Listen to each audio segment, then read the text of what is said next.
Okay. I'm not sure what I should do first, but I guess I'm gonna start with Zenless on 0. And maybe start an event or something.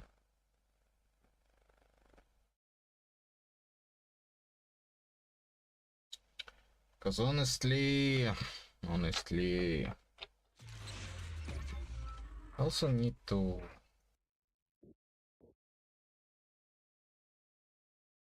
Heed the call of your innermost desires.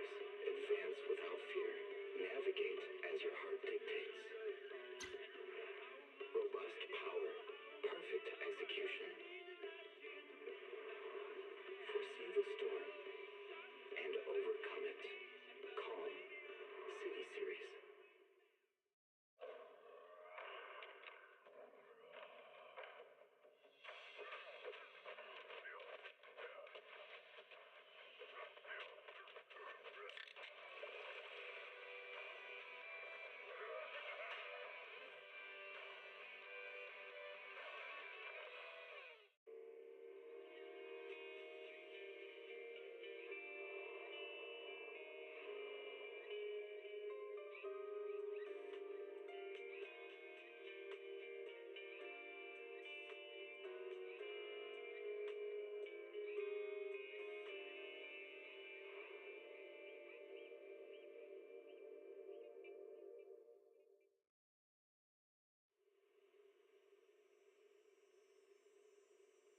When I was 15, the thought of an apocalypse never troubled me.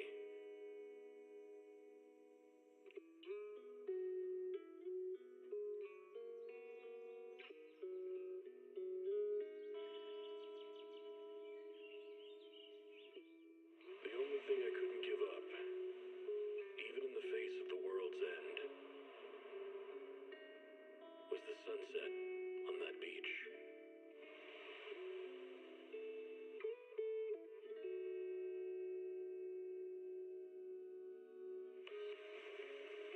Watching the sun gently slide into the water's embrace, or fireworks dancing on the canvas of the night sky. Even if tomorrow weren't better, it wouldn't be worth. my weight is going up and down like I'm on a roller coaster. Except it goes up really fast and comes down slowly. So that's not really how the roller coaster works.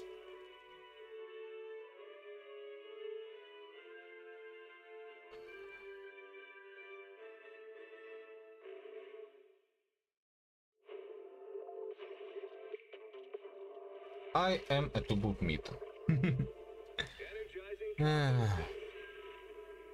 Fortunately or unfortunately.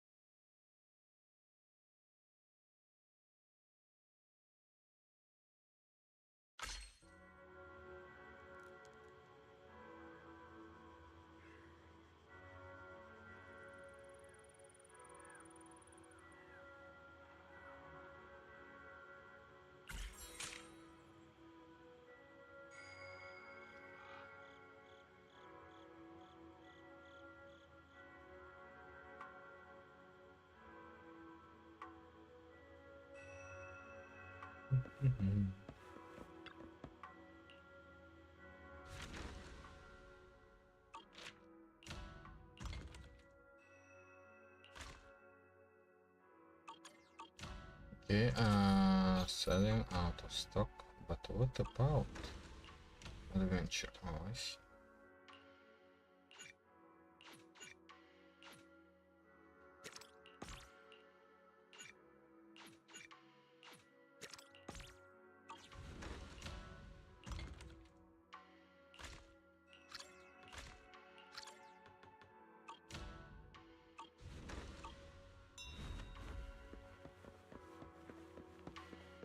Okay, let's talk to Jufufu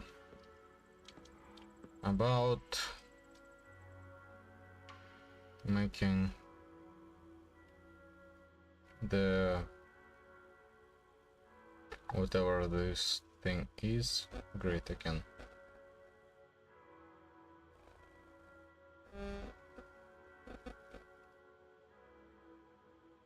Mm-hmm.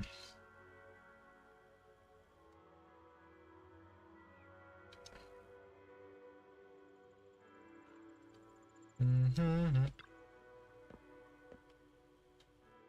City Bank would deliver a bunch of snacks.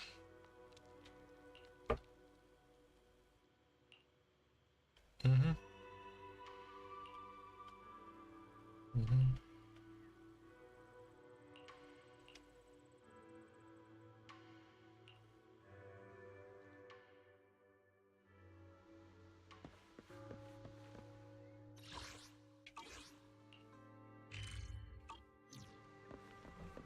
Mm-hmm.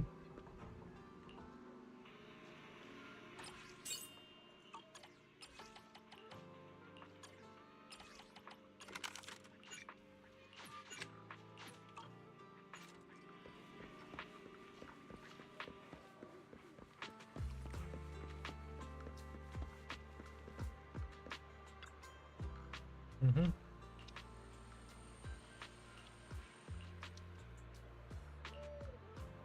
Mm-hmm.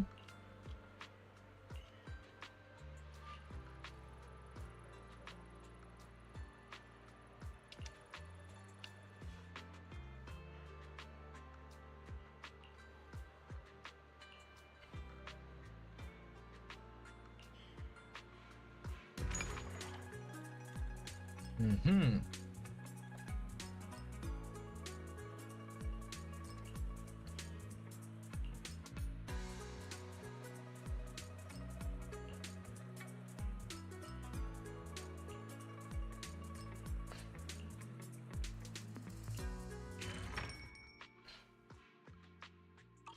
Mm-hmm.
I'm in a good mood today, so let's make this quick.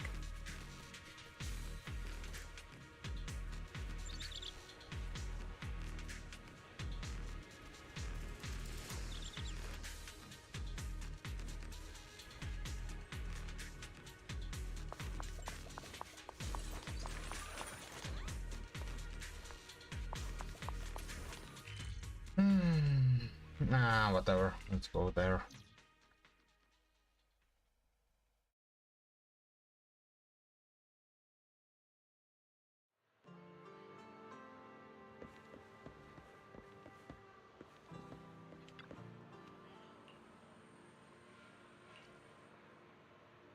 Mm-hmm.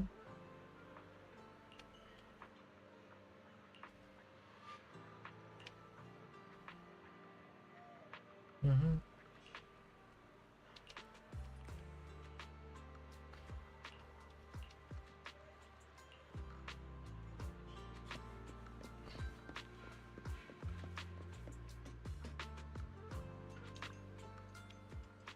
Mm-hmm.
Ooh. Mhm.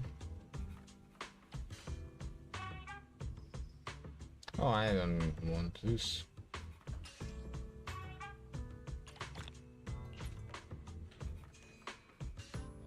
Hmm, 450.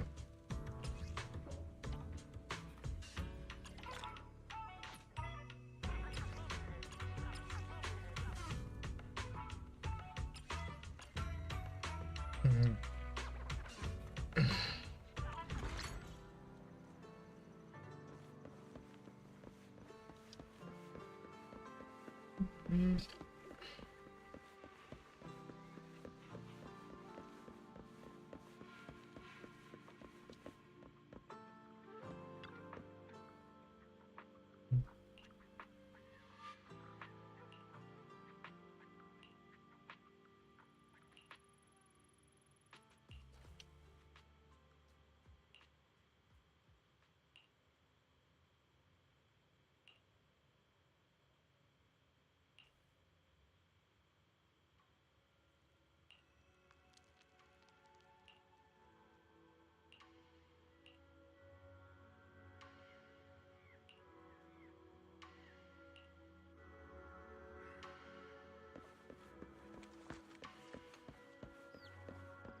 There you go.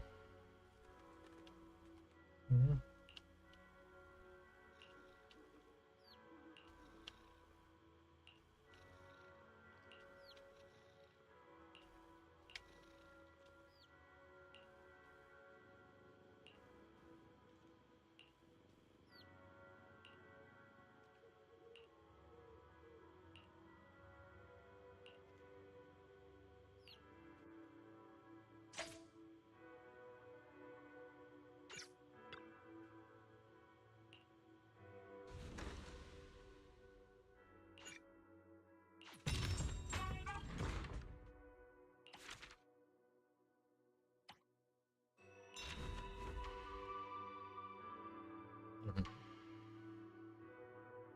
Mhm. Okay.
Hmm.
My dream seems to have become a reality.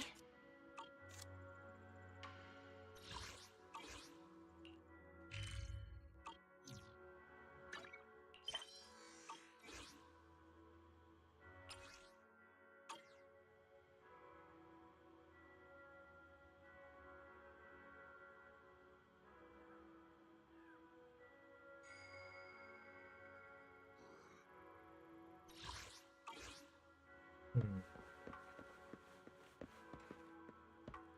Where's the button to hide the interface? I forgot. Remember me finding it. Ishwan Shifu, this is my father. I brought him here as soon as he got back to Waifei Peninsula. I dare say that there's no one in Waifei who knows more about the Tide Fair than my dad. If you've got any questions, ask away. I look forward to hearing your insights, Mr. Moi. I wanted to ask about the sigil on this sky letter. Ah, you must be Ishin Shufu, right? Sorry, you're asking the wrong person here. I don't know anything about sky letters and whatnot. I just heard that after 11 years, Suibian Temple had mystics again and figured I'd come have a look. Is that so? Tell me, what are your initial impressions? It's not the same. Not the same at all. Not the same? What are you talking about? The Tide Fair. It's just a distant memory to me now. I'm old and don't remember what happened 11 years ago. You should ask someone else. Wait, what's going on, Dad? That's not what you said at home. You used to go on about the Tide Fair all the time. Did I? I don't remember that. What do you mean? We even have the sky letter my brother left behind. I said I don't remember. No need to be upset, sir. Whether you remember or not, it's all part of Swabian Temple's fate. We won't force it. Well, I've seen all that I needed to. Let's go home. Come on, Dad. Sorry. I didn't know he was gonna be like this. Maybe he's just in a bad mood today. Let me take him home for now. I'll contact you again if I find anything useful.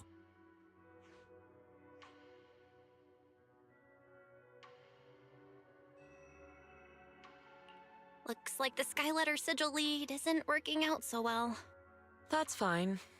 We could always head back to Yunquei Summit and go through the older books. I'm sure we'll find something. Oh, about what old Mo said. What did he mean by not the same? He's probably comparing me to the previous owner of the temple.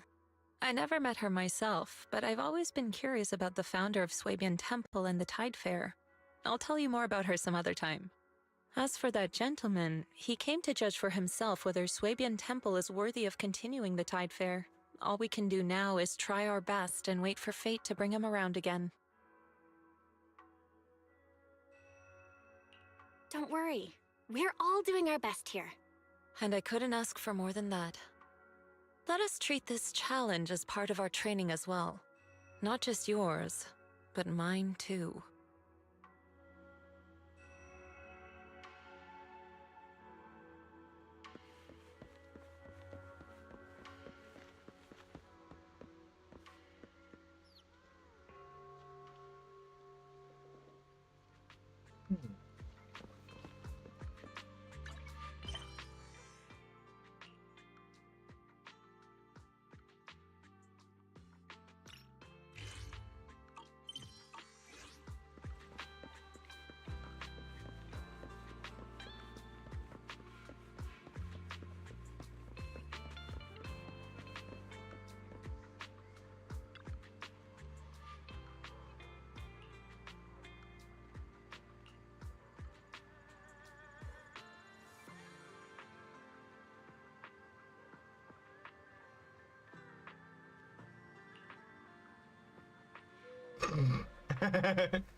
soar with the wind.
Be careful.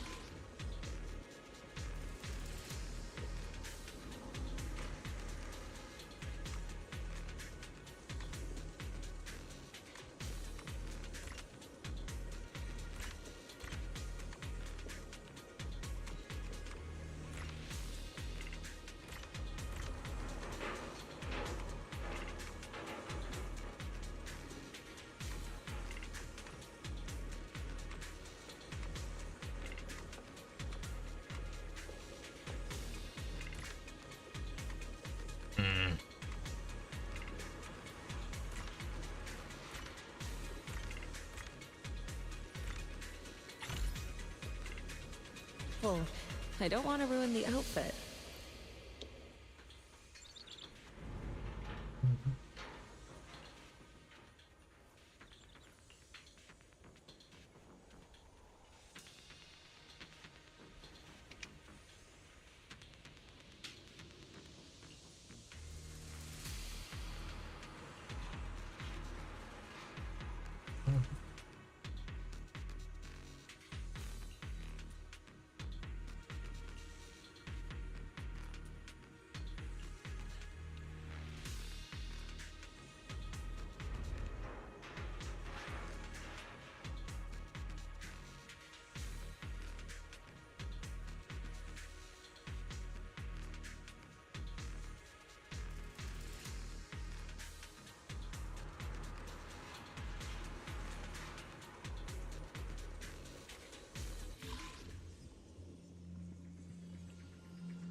Come on.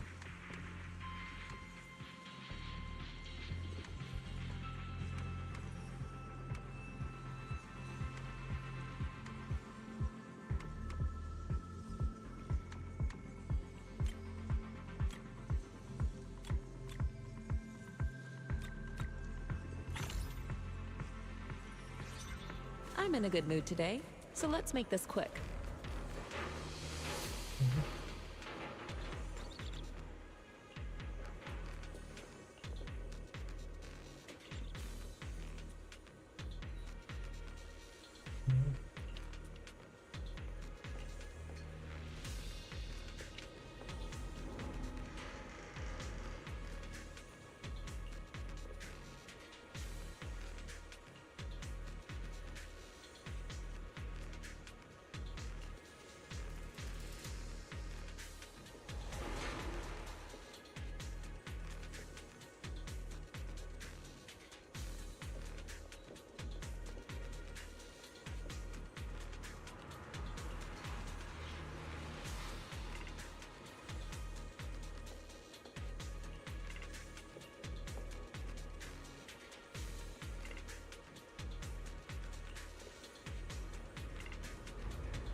Finally, I'm gonna use this thing.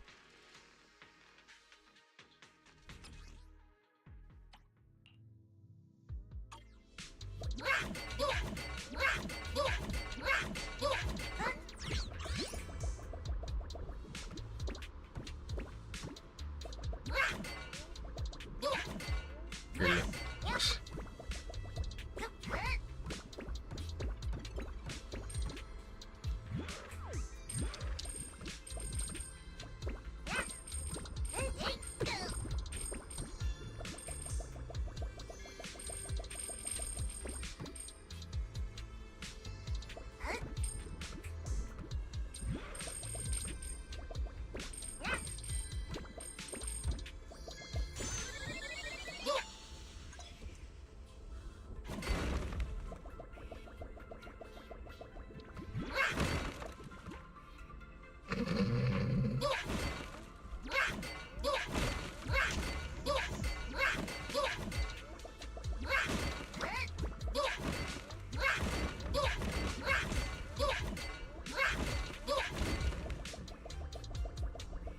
Okay, fine.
Come on.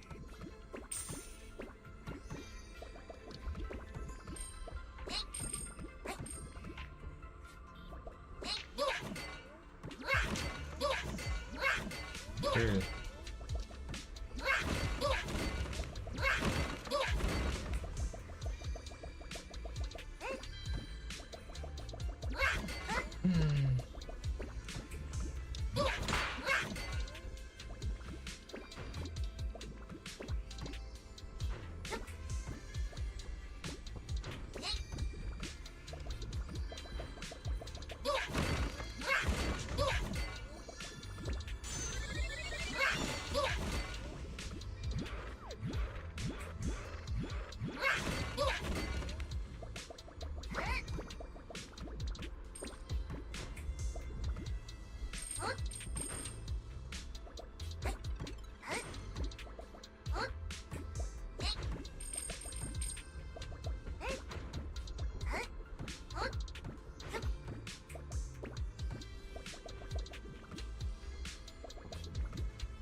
I can't lower my fucking face.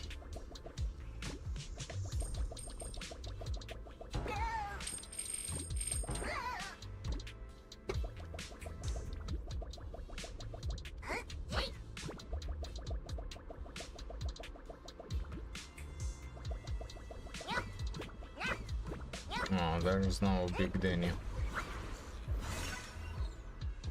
At the end.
I'm in a good mood today.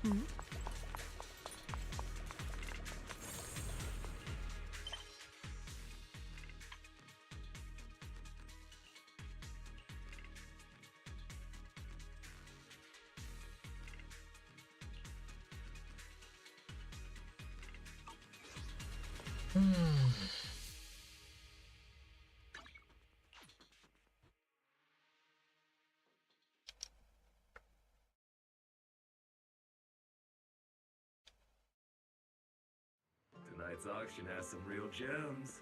Don't miss out. You'll regret it.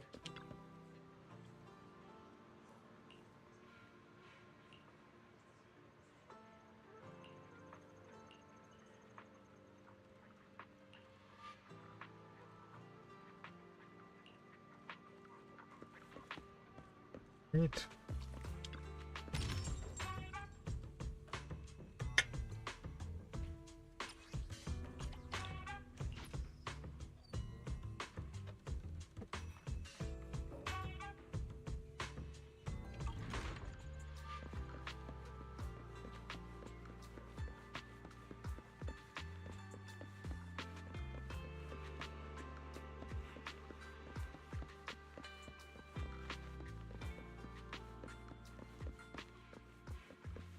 Are you? What was that?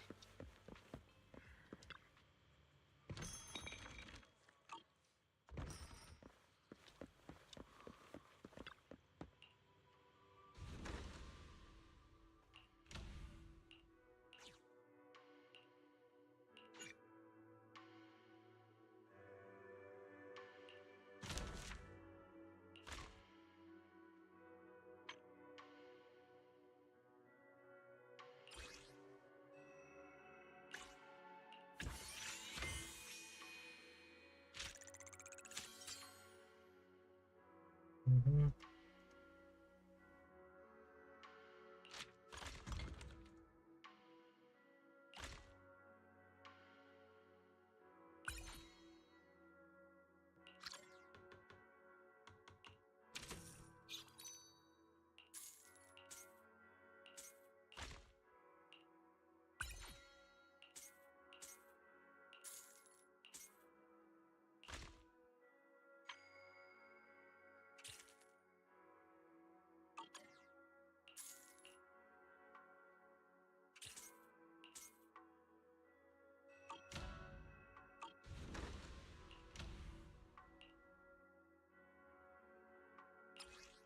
Mm-hmm.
Mm-hmm.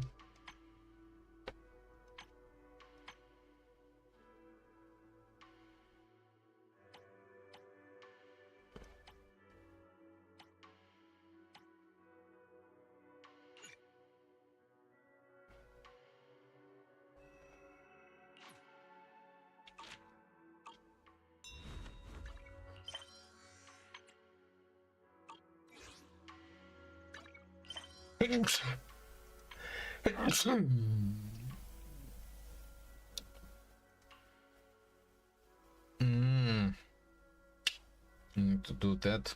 All right. Well, if I have to.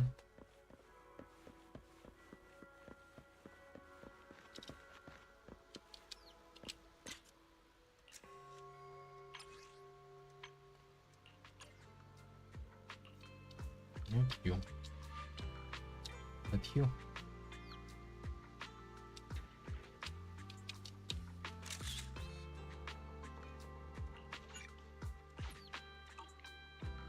A little bit closer.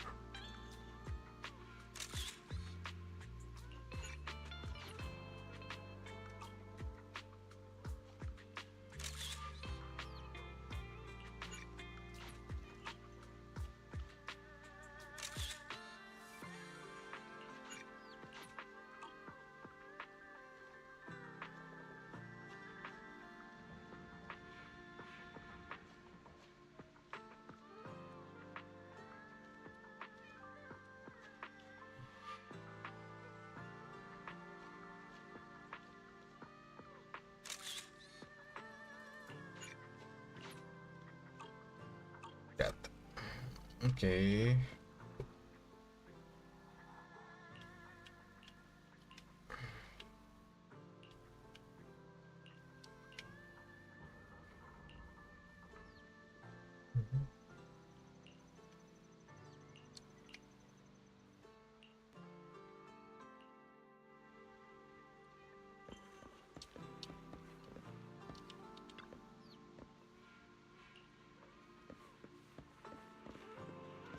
Chunker.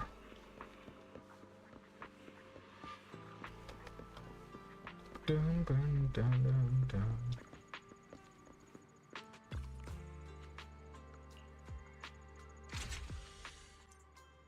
Mhm. Mhm.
Okay. Well.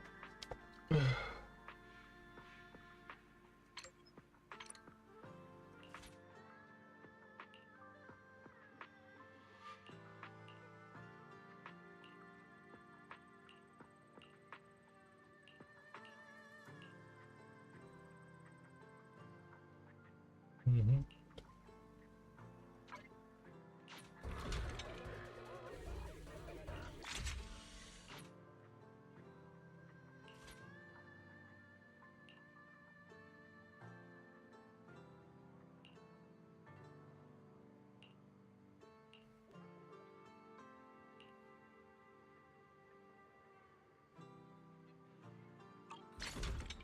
Mhm.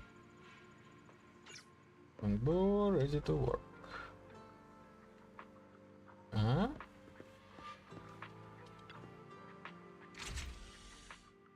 Mhm. Mhm.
Okay.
Ooh.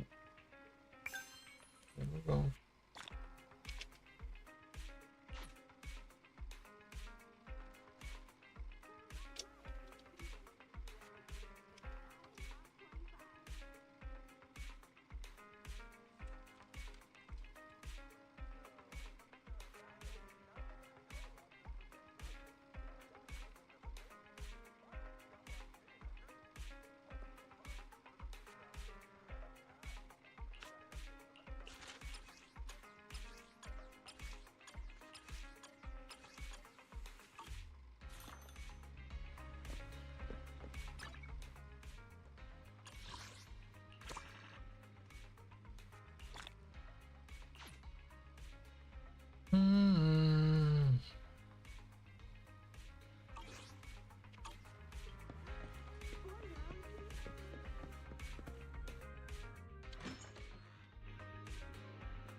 Take an embryo and make it death. They simply choose which embryo to implant and choose whichever shows signs of deafness. So we might think that when this child grows up, he'd be angry at his parents. How could you intentionally have a deaf child? But actually, this child should be grateful that his parents made that decision. Because if they chose a different, non-deaf embryo, he just never would have existed. So again, who is wronged by the parents' decision here? Here's another real-world situation. In 2013, the city of New York wanted to reduce its rates of teenage pregnancy. It unveiled a series of adverts across the city designed to warn people about the risks of having children so young. The implication is, of course, that these children would be better off if they were born later. The posters included text written from the perspective of children. So here's one, for example. Honestly, Mom, chances are he won't stay with you. What happens to me? And look at this one. I'm twice as likely not to graduate high school because you had me as a teen. And as you can see, the child isn't too happy about it. But when else could your mother have had you? Again, if she had waited until she was older to have a child, it's not you who would have then been born.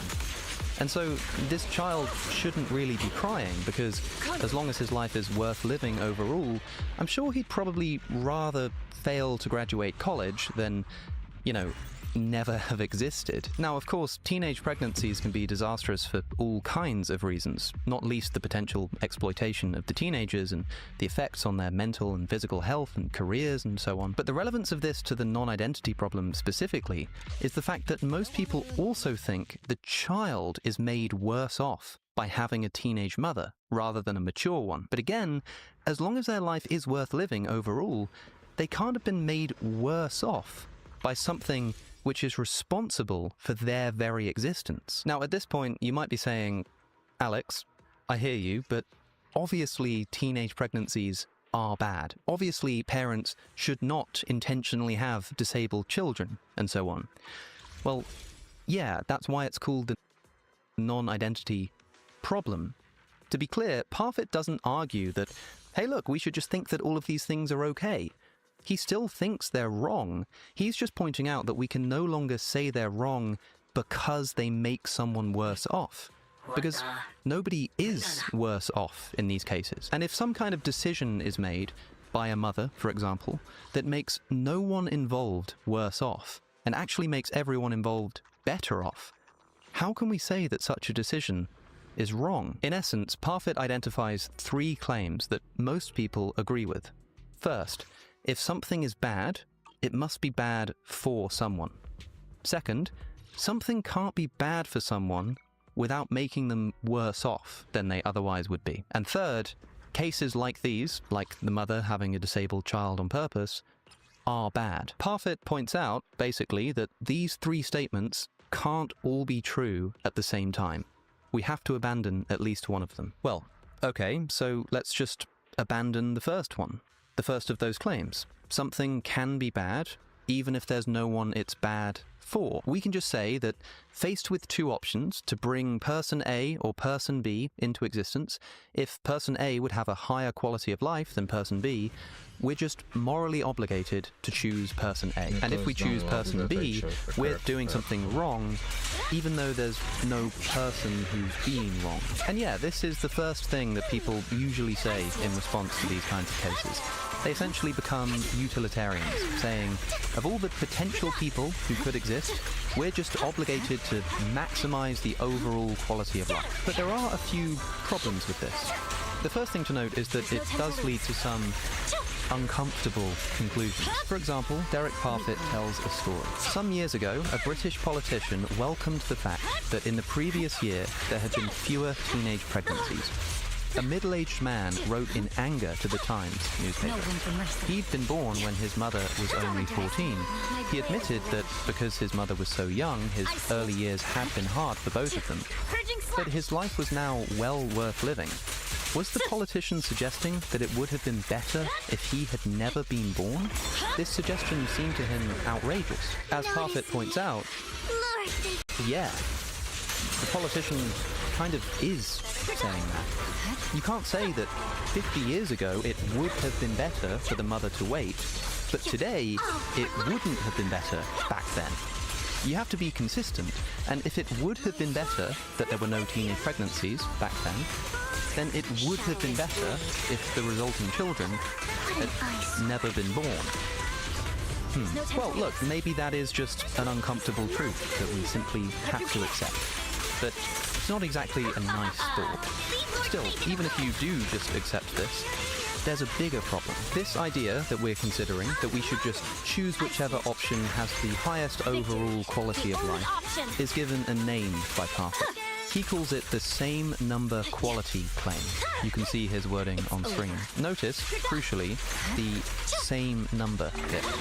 Parfit believes that this principle does allow us to solve ethical cases like the teenage mother, but only cases in which the same number of people are created by each of the possible options. But we also constantly make decisions that affect not just who gets born, but how many people get born. And that gets a lot trickier. For example, suppose you have, as most people do, limited time and resources for raising children, and you're trying to decide how many children to have. So if you have, say, 2 children, they'll each have an extremely high quality of life. But you could also choose to have 5 children. They'd also have good lives, but because the resources would be a bit more stretched between them, their individual quality of life would be lower than the quality of life would be for the 2 children that you could have. So what should you do? Suddenly it's not so obvious. We want to maximize good experience, sure, but should we maximize it for individuals, or should we maximize it across groups? Well, maybe the answer is we just pick the option which would have the most amount of good life experience overall if you just added it all up. So if you add up those 5 kids and you add up those 2 kids, the 5 kids have more overall, and so that's what we should do. We should have 5 children instead of 2. But again, there are some problems with this. First, it implies that we have a moral obligation to have as many children as possible, just as long as their lives are worth living. It would mean that I'm acting immorally right now by making this YouTube video instead of being somewhere conceiving children. But there's another problem too.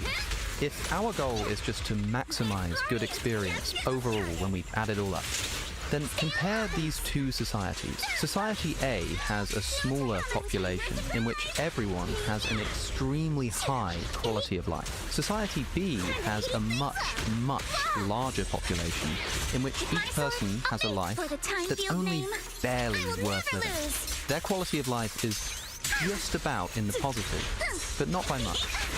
But because there are just so many more people in Society B than Society A, the overall amount of positive experience when you add it all up is much bigger in Society B than in Society A. And this means that on our principle of just maximizing quality of life overall, we should favor a large society full of lives which are only just barely worth living over a smaller society in which everyone lives an almost perfectly happy life. Parfit finds this conclusion repugnant, and he gives it a name. The repugnant conclusion. So, to summarize, Parfit thinks that just choosing the option with the highest quality of life does work in same number cases where the same number of people will exist no matter what we choose. But he thinks that we need a new, different theory. He calls it Theory X, which can account for different number cases. These are cases where, whichever option we pick, a different number of different people would exist. So, to finish up, let's look at one of these different number cases as an example. Parfit presents such a thought experiment, and it's a little bit complicated, but hopefully it makes sense. Suppose, as a society, we have to decide between 2 economic policies. And these policies are significant enough that whichever one we choose alters who gets born. The different policies just have a massive impact on society. They result in different companies existing, different technologies, different job opportunities, and so on. And because of the butterfly effect, after 200 years, the world in which we choose policy A and the world in which we choose policy B just contain a different set of people. And if you struggle to see why this might be the case, that they would produce 2 different sets of people in 200 years, just remember that these policies have a drastic impact on society. Parfit compares this to something like the invention of the railway. How many of us could say, if railways and motor cars were never invented, I would still have been born? It seems plausible to say that had trains and cars never existed, this would have had such a knock-on effect that by now, a totally different set of people would have existed. And so, in the same kind of way, we've now got two policies to choose from, both of which will, in about 200 years, ultimately result in different people being born. And not only that, but they'll also result in a different number of people being born. Now, here are the two policies we have to choose between. Suppose we have some limited resources as a society. Policy A is conservation of these resources. Policy B is depletion of these resources. If we choose conservation, that means that we carefully conserve our resources, spending them wisely and ensuring that our quality of life steadily increases over time for the next 1,000 years. Here it is on a graph. If we choose depletion, we simply deplete all of our resources. And this causes our quality of life right now to go up slightly higher than it would have been if we chose conservation for about 200 years. But after that 200 years, because we were so rash and using up all of our resources, the quality of life in society will drop significantly below where it would have been if we chose conservation. So that everyone's lives are still worth living, but they're just a fair bit worse off than people would have been on conservation. So here's the question. Which policy should we choose? Is a huge drop in future quality of life worth a marginal increase for us now? Most people think not. It seems really unethical, actually. We should definitely choose conservation, because by refusing to take this marginal increase right now, we can secure a much higher quality of life for future society. By choosing depletion, we seriously wrong those future people who could have had a much higher quality of life. Right? Well, no. Remember, on either policy, different people get born. So if we choose depletion, the people who exist 200 years from now will have this lower quality of life. But the alternative, conservation, would mean that they didn't exist at all. A different set of people would have existed instead who had a higher quality of life than they do. So if we choose depletion, who have we wronged? We haven't wronged those future people who exist because their lives are worth living and they wouldn't have existed but for our choice. And we certainly haven't wronged the people who would have existed if we chose conservation because we didn't choose conservation. They don't exist. And you can't wrong people who don't exist. In fact, since we do now exist, and we get a marginal increase in quality of life from choosing depletion, don't we have good reason to choose it? If we choose depletion, everyone existing today gets a boost to their quality of life, and everyone who exists in the future owes their very existence to us choosing depletion. So everyone is better off. And the weird thing is, this seems true. It's actually really difficult to figure out why choosing depletion would be immoral. No actual people are made worse off by it. Everyone who does exist is made better off by it. And how can a decision which makes everyone genuinely better off be the wrong decision? And yet, looking at these graphs, choosing depletion is just the wrong choice. Almost as wrong as, like, not taking advantage of the holiday season sale from MyHeritage to find out your genetic history for just $25. Derek Parfit isn't telling us here that we should choose depletion. He's just confronting us with a question. Why is choosing depletion wrong? According to what ethical principle? And what's the answer? Well, this is philosophy, so of course, nobody knows. But do let us know if you work it out.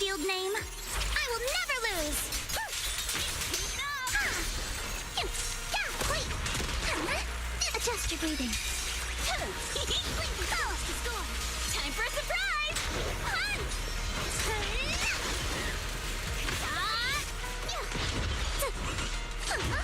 I see your weakness.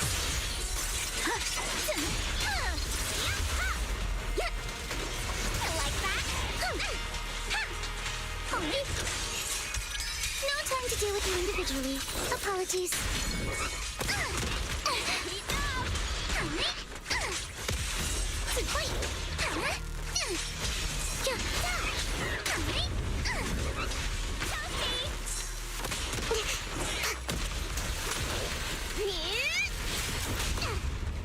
You'll regret choosing me as your opponent. It won't hurt. I'll make it quick.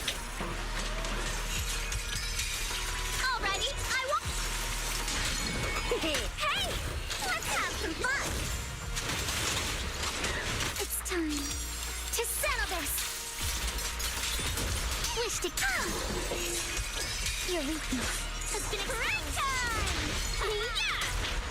Time to heat things up. A flurry of thrusts. Strike in an instant. Focus on the target. Heat up! Don't get scared, no! Fire! Need a hand?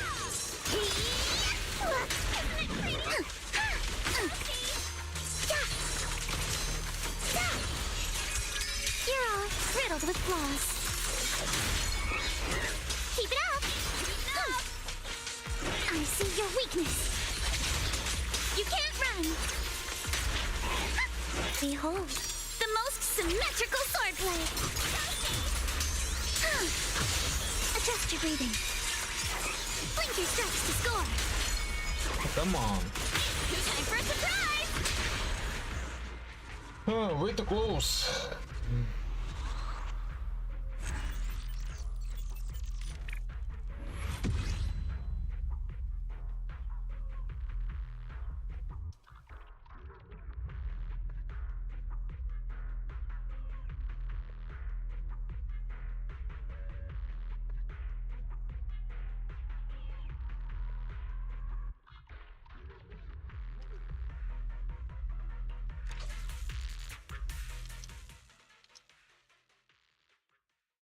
That was annoying.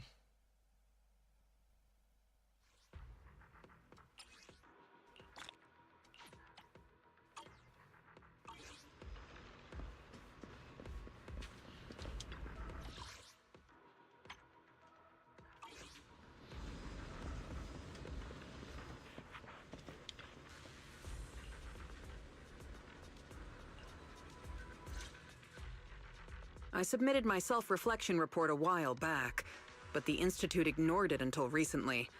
I just received the response a few days ago.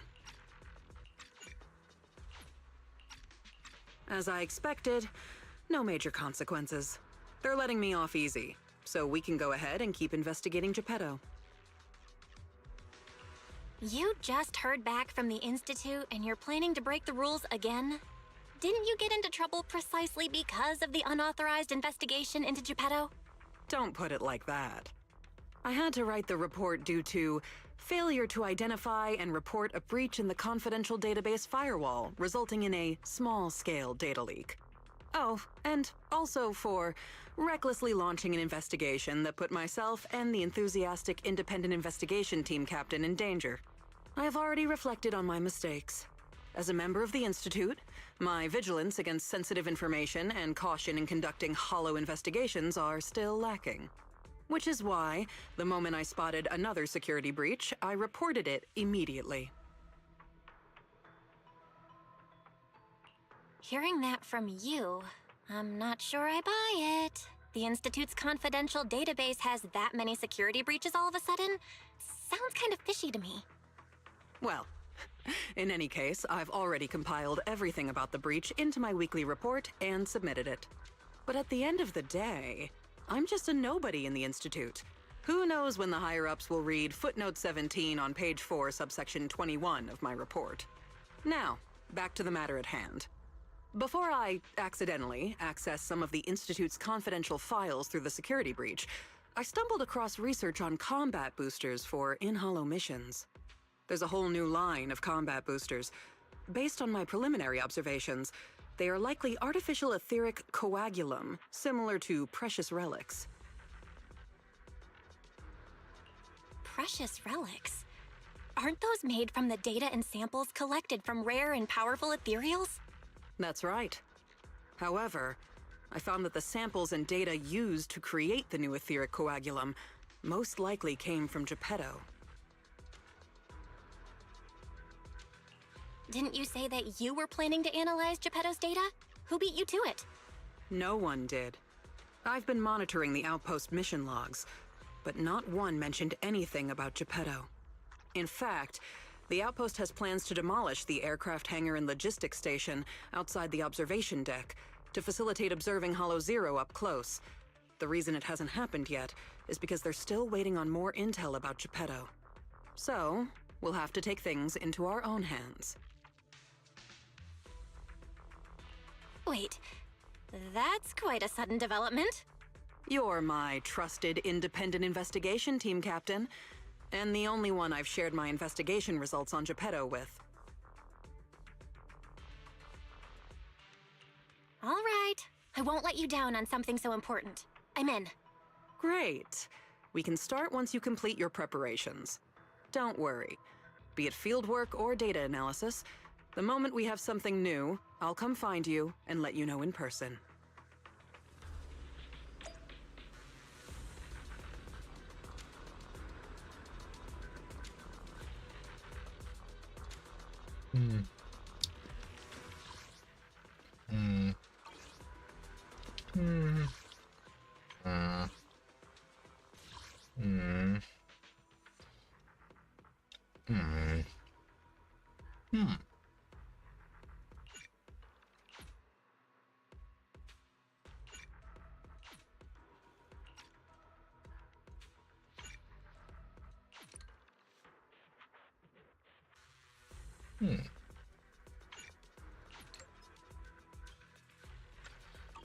Not now.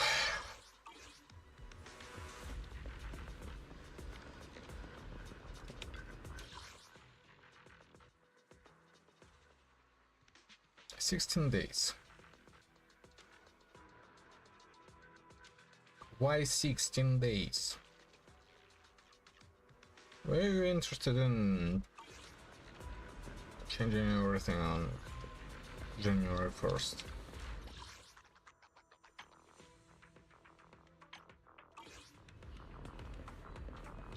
Why couldn't it just be once every 2 weeks? Forever and ever and ever?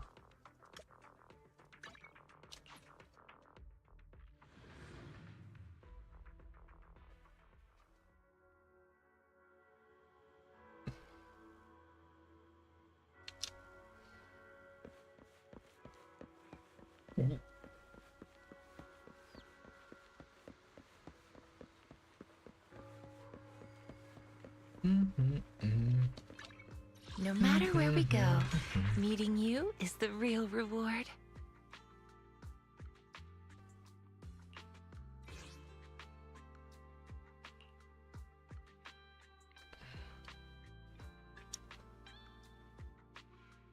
Okay, everything exists. It needs to exist. Time to set the viewing as target.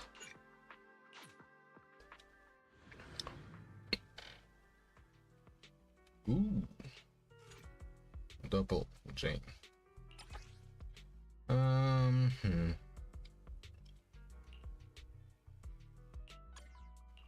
Bear witness to the noble principles of the time field. Which alias should I use this time? I've been waiting for you.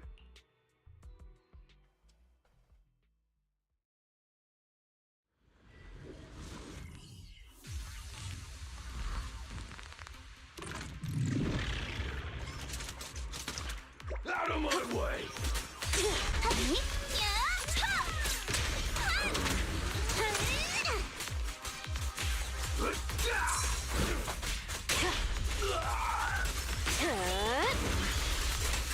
Oops, sorry. Here's the big cheese. No more game.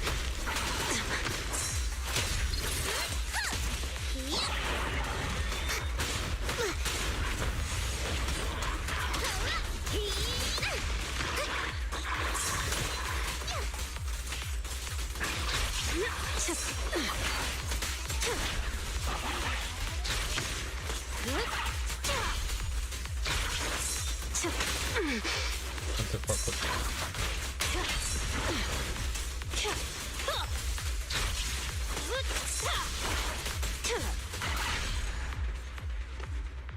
Okay.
How about a cup of joe? A little bitterness can make life's sweetness all the more satisfying. You know, coffee is not a must, but a calm and relaxed mindset sure is.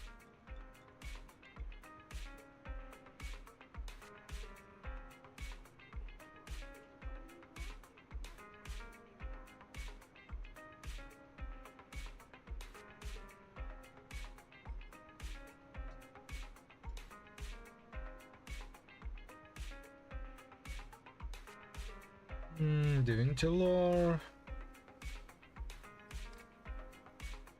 robot body,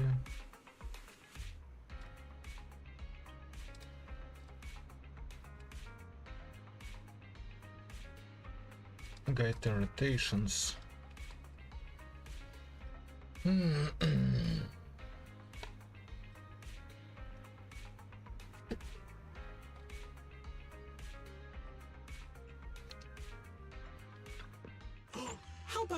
There is some stuff that we know happened because it is mentioned in the original Sim games, and they wouldn't make. Coffee is not a must, but a calm and relaxed mindset sure is.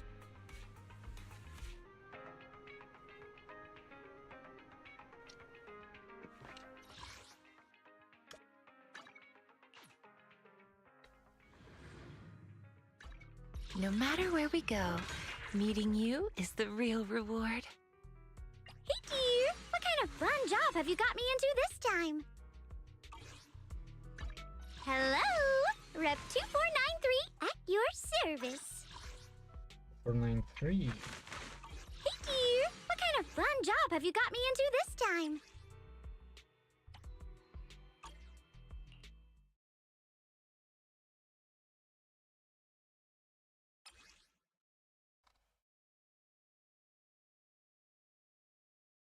So you were led to believe that the team you just put together is one of the best in the game. Just press Q and deal 1,000,000 damage. But if you're still getting into the web of mechanics that make up Genshin's combat, you might find that your damage doesn't quite match up with what you've been told. Maybe you just need better artifacts, but maybe what you're missing is the proper rotation. I've made some guides on building good teams, but they were so focused on how characters fit into those teams that I simply didn't have enough time to really dive into how to actually play them. So to rectify that, I wanted to make another video dedicated entirely to rotations. A rotation is simply what order you use all of your character's abilities in, and once the rotation is over, you repeat it again from the top. Let's jump right in with an example. Here we have the current best team in the game, Mawika, Bennett, Citlali, plus one more good support, and I'm going to use Xilonen. But beyond being the best team in the game, it has a relatively strict rotation, so it'll give us lots to talk about. The gear your characters are using also plays an important role in your rotation, but I don't want to get too into character building in this guide, so I'll just be talking about the most important items and put the rest in the text overlays. The first step is knowing what benefits each of your characters provides to the team and how to activate them. Bennett's value comes from his Elemental Burst, which grants a massive attack buff to Mawika, as well as even more attack from his artifact set. Xilonen's value comes from her Elemental Skill, which shreds the enemy's resistance to our team's elements, as well as damage bonus from her artifact set. Citlali provides more res shred, more damage bonus from her artifacts, attack from her weapon, Thrilling Tales of Dragon Slayers, and most importantly, off-field cryo application from her skill and burst combo so that Mawika can trigger Melt with her big attacks. Then, of course, Mawika, whose primary damage source is her elemental burst, which she can then follow up with some highly buffed bike attacks. That's the basics out of the way, so now let's talk timing. As we know, when your rotation is over, you start it again. So an important thing to figure out is,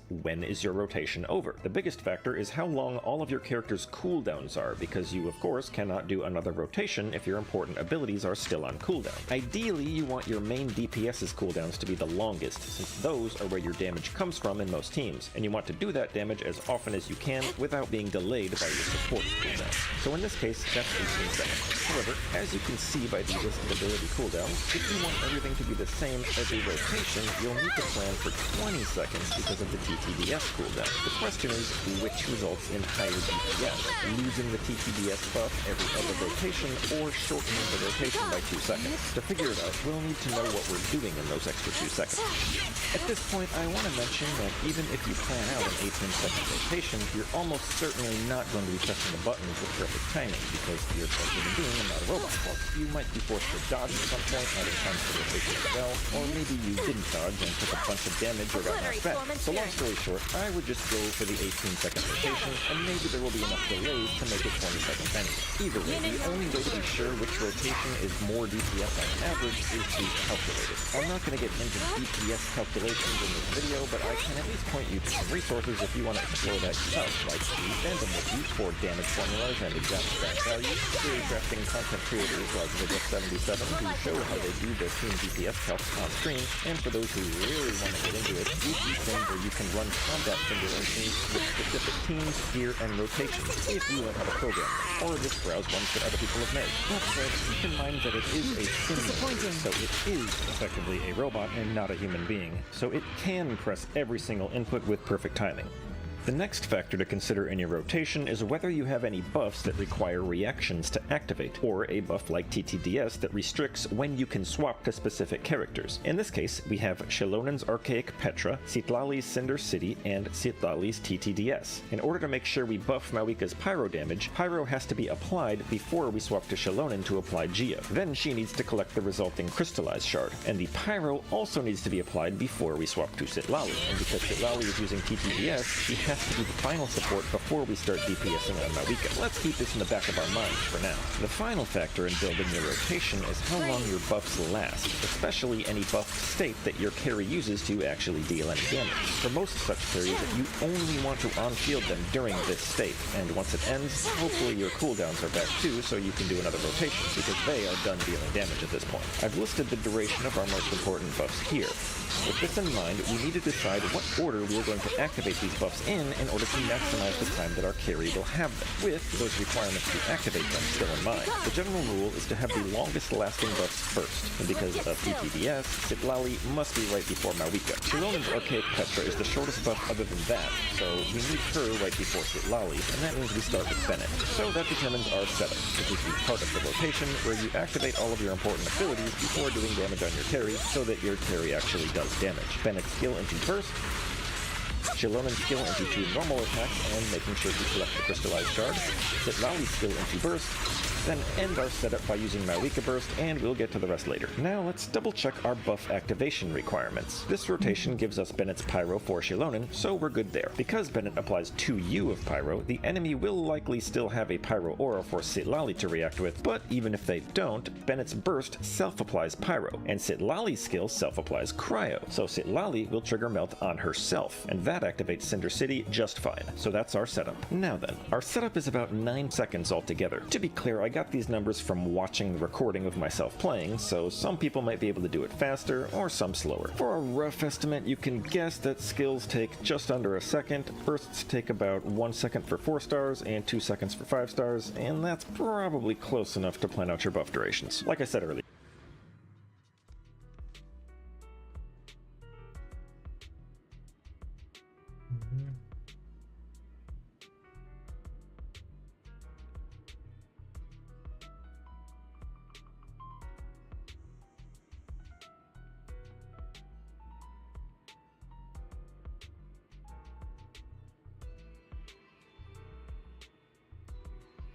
Version 6.2 will make history in Genshin Impact for being the first update in nearly half a decade to issue direct buffs to older characters. The last and only time this was ever done was to Zhongli way back in version 1, and while I can somewhat understand the reasons Hoyo was against buffing or nerfing characters, something like this really should have happened earlier.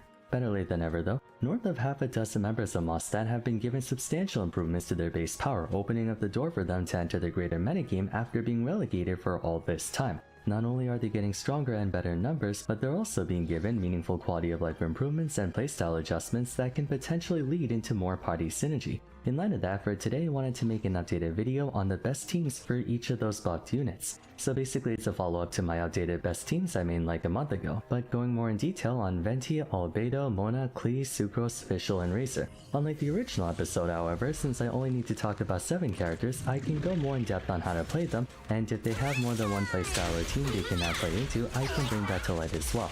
Also, even though Durin's a new character, not a buffed one, since he is a Hexarray unit, I might as well talk about him too for posterity.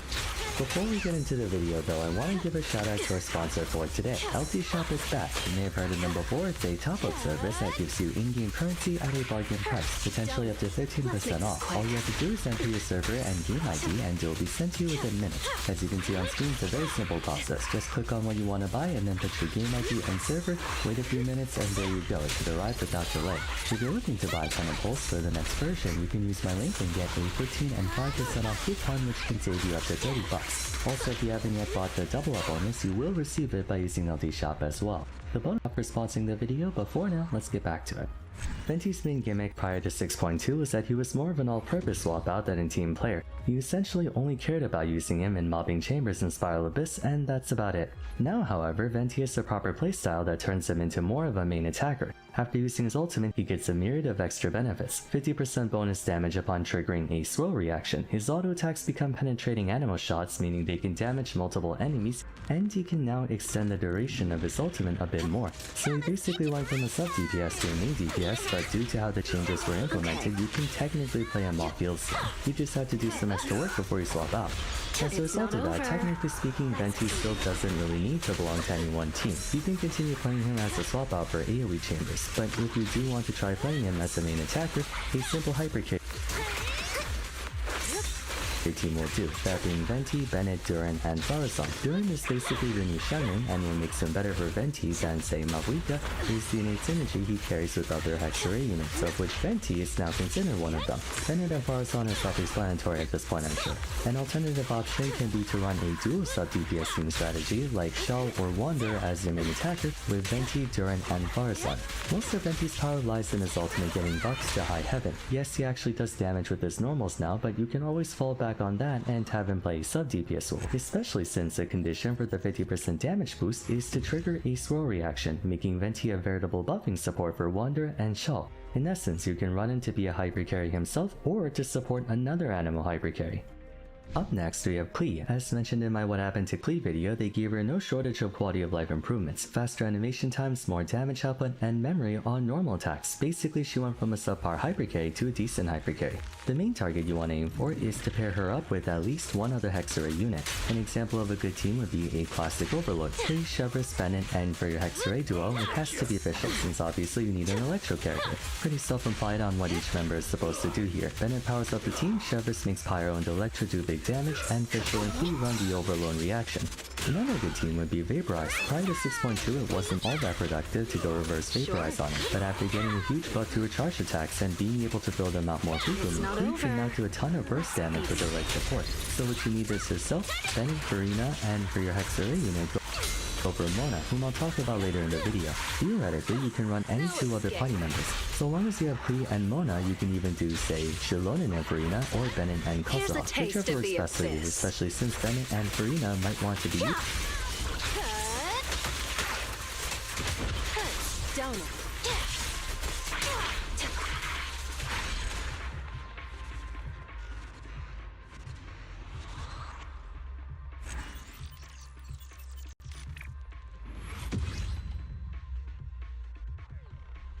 I'll fucking do it again.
Hello, everyone. Oh, for Genshin fuck's Impact's sake. version 6.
Oh, actually, let's go like this.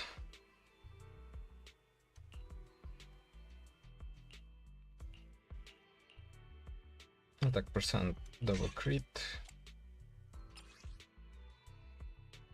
Energy regen. Crit attack, replace. Because despite everything.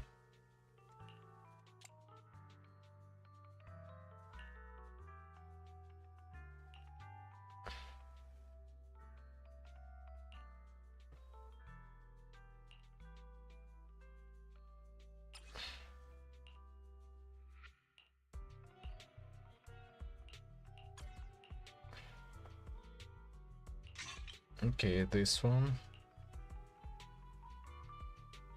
Or this one.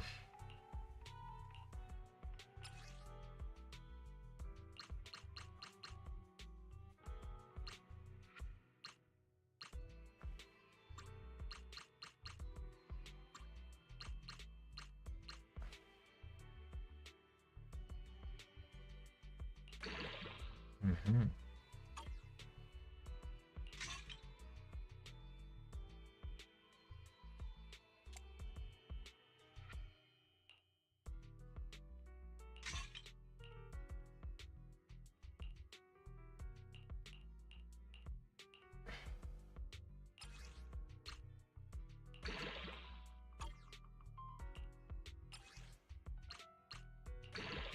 Mm-hmm.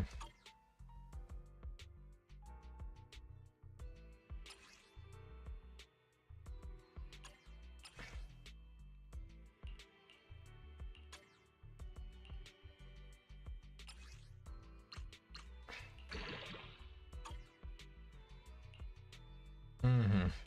Well,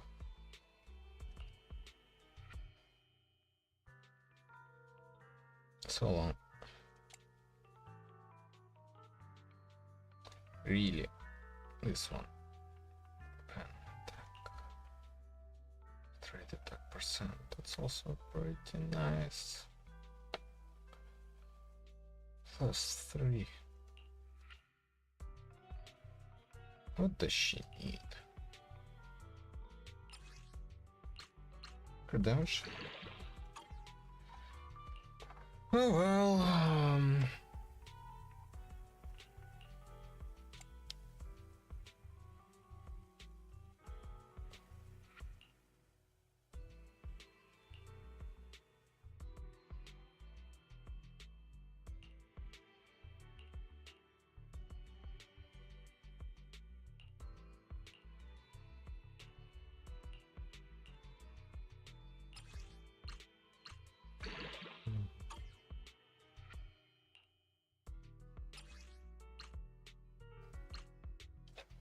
damage.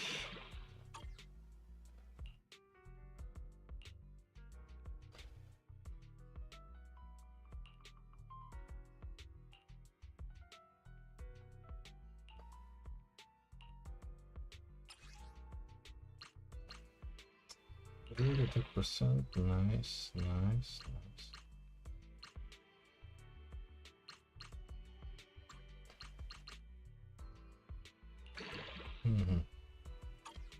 Oh, that's not bad.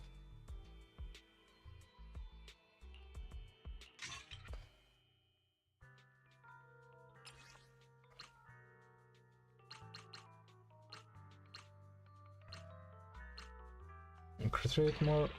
Thank you. One more crit rate.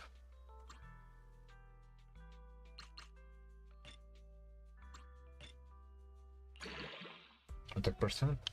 That's nice. I guess.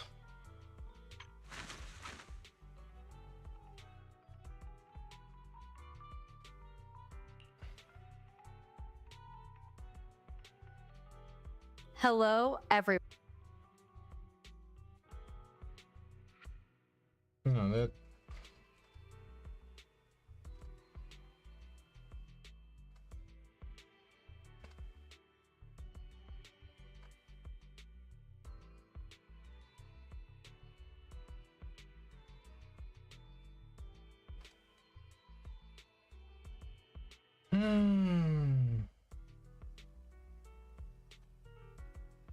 Version 6.2 will make history in Genshin Impact for being the first update in nearly half a decade to issue direct buffs to older characters. The last and only time this was ever done was to Zhongli way back in version 1, and while I can somewhat understand the reasons Hoyo was against buffing or nerfing characters, something like this really should have happened earlier. Better late than ever though. North of half a dozen members of Mostan have been given substantial improvements to their base power, opening up the door for them to enter the greater metagame after being relegated for all this time. Not only are they getting stronger and better in numbers, but they're also being given meaningful quality of life improvements and playstyle adjustments that can potentially lead into more party synergy. In light of that, for today I wanted to make an updated video on the best teams for each of those buffed units. So basically it's a follow-up to my updated best teams I made like a month ago, but going more in detail on Venti, Albedo, Mona, Klee, Sucrose, Fischl, and Razor. Unlike the original episode, however, since I only need to talk about 7 characters, I can go more in depth on how to play them, and if they have more than one playstyle or team they can now play into, I can bring that to light as well. Also, even though Durin's a new character, not a buffed one, since he is a Hexarray unit, I might as well talk about him too for posterity.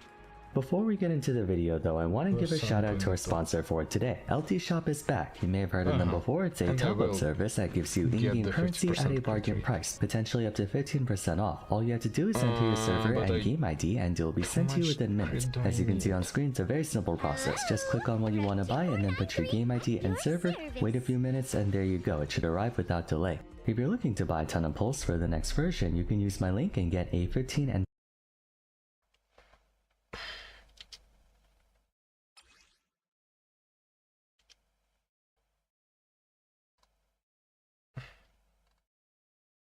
for sponsoring the video, but for now, let's get back to it.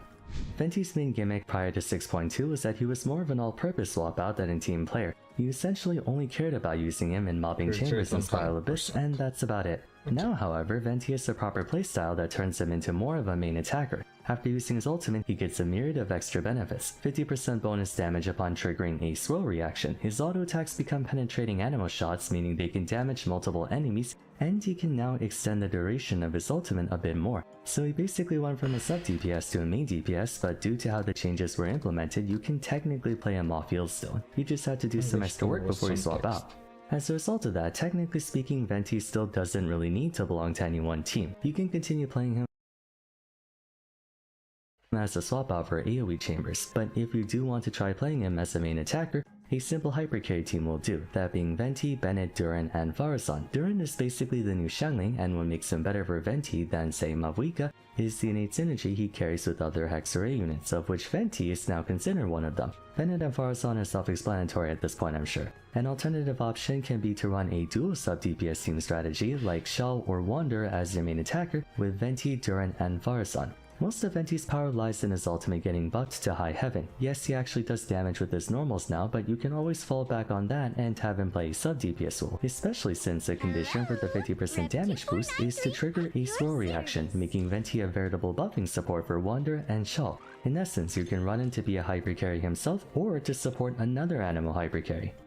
Up next, we have Klee. As mentioned in my What Happened to Klee video, they gave her no shortage of quality of life improvements, faster animation times, more damage output, and memory on normal attacks. Basically, she went from a subpar hypercarry to a decent hypercarry. The main target you want to aim for is to pair her up with at least one other Hexarray unit. An example of a good team would be a classic Overlord, Klee, Chevreuse, Bennett, and for your Hexarray duo, it has to be official since obviously you need an Electro character. Pretty self-implied on what each member is supposed to do here. Bennett powers up the team, Chevreuse makes Pyro and Electro do big damage, and Fischl and Klee run the Overlord reaction. Another good team would be Vaporize. Prior to 6.2 it wasn't all that productive to go reverse Vaporize on her, but after getting a huge buff to her charge attacks and being able to throw them out more frequently, Klee can now do a ton of burst damage with the right support. So what you need is herself, Bennett, Furina, and for your Hexarray unit, go for Mona, whom I'll talk about later in the video. Theoretically, you can run any two other party members. So long as you have Klee and Mona, you can even do, say, Xilonen and Furina, or Bennett and Kazuha, whichever works best for you, especially since Bennett and Furina might want to be used on other teams.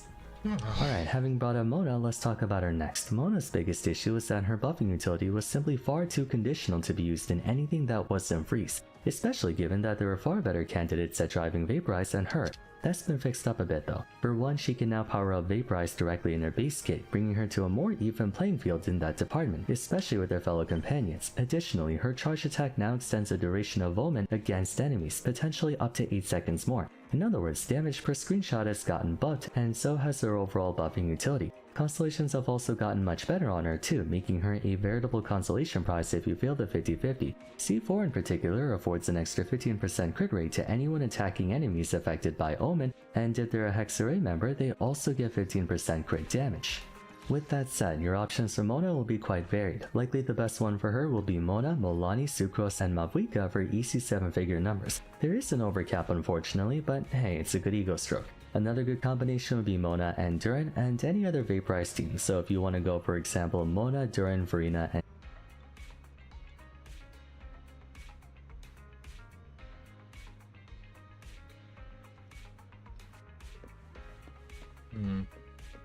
Okay, let's break from the Zen, go towards Genshin.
Guess who I'm gonna invite?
Why does Ashru sit up on the counter?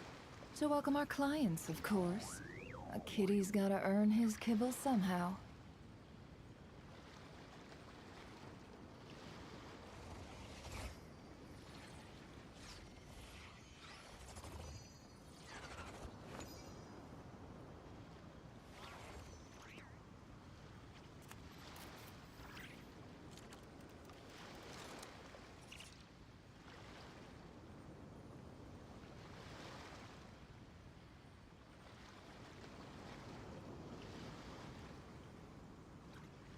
Don't trust your eyes uncritically.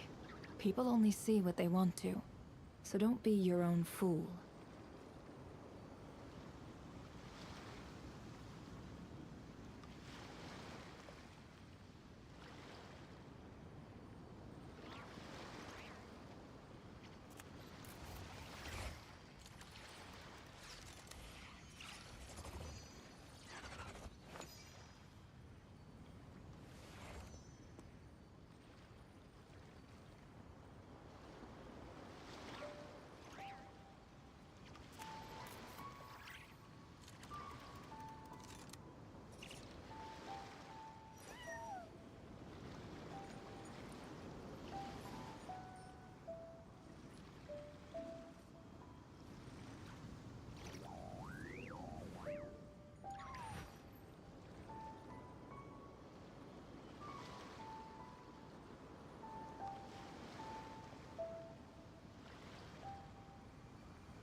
Specifically active character.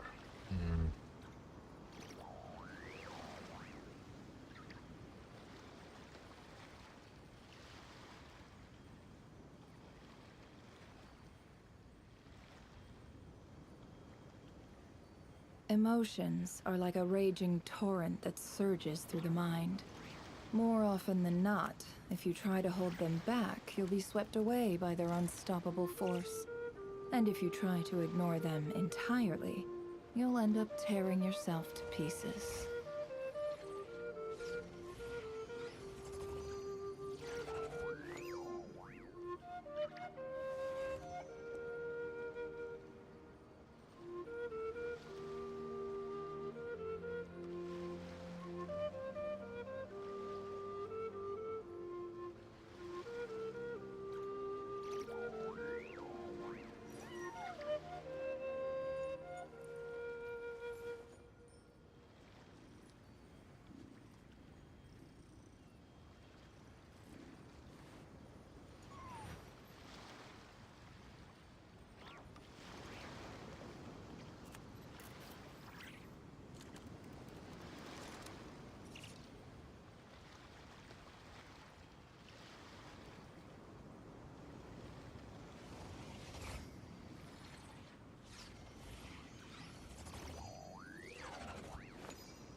Don't trust your eyes uncritically.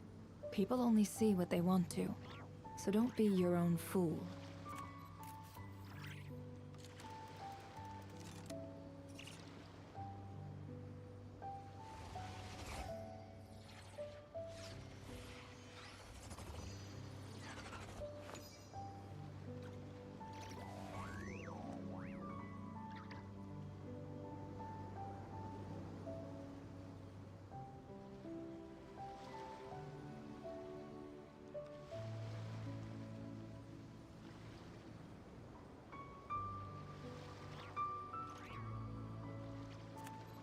Why does Ashru sit up on the counter? To welcome our clients, of course. A kitty's gotta earn his kibble somehow.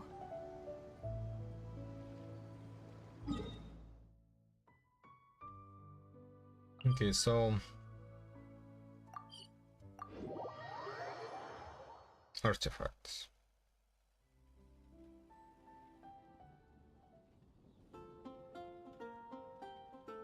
Artifacts is what I need to figure out.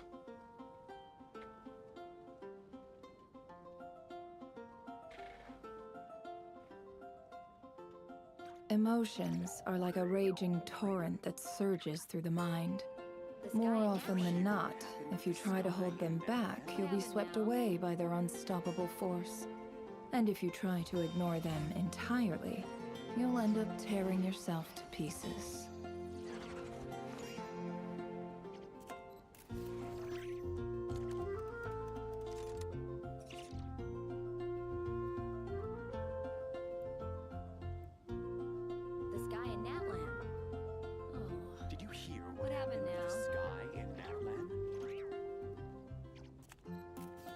Why does Ashru sit up on the counter?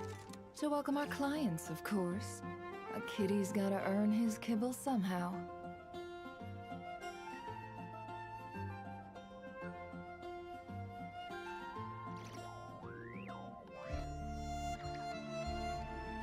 Did you hear what happened with the sky in Natlan? The sky in Natlan?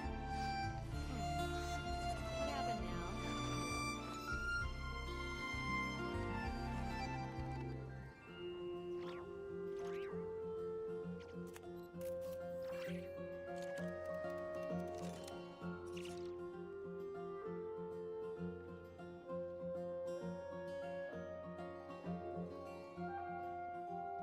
Don't trust your eyes uncritically. People only see what they want to. What happened now? So don't be your own fool. Sky in Natlan?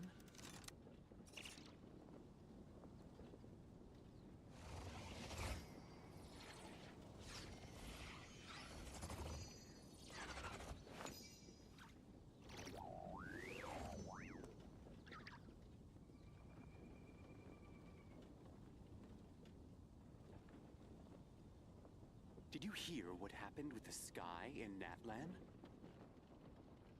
The sky in Natlan. Oh. What happened now?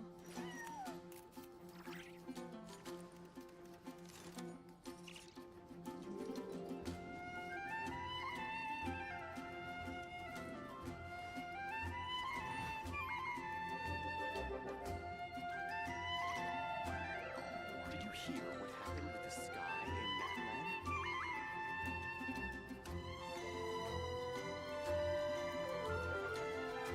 The sky in Natlan. What happened now?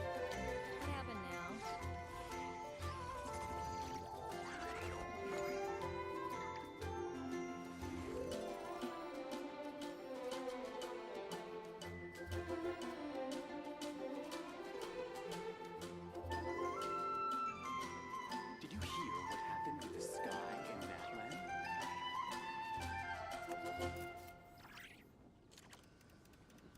The sky in Natlan. Oh. What happened now?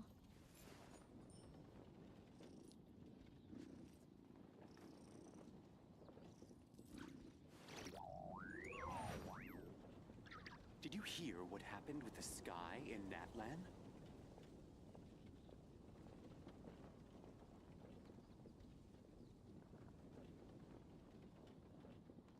The sky in Natlan. Oh. What happened now?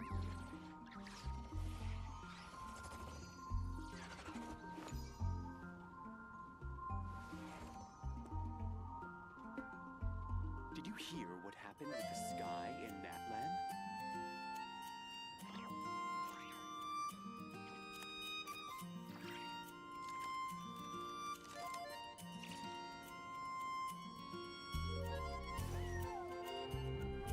The sky in Natlan. Oh. What happened now?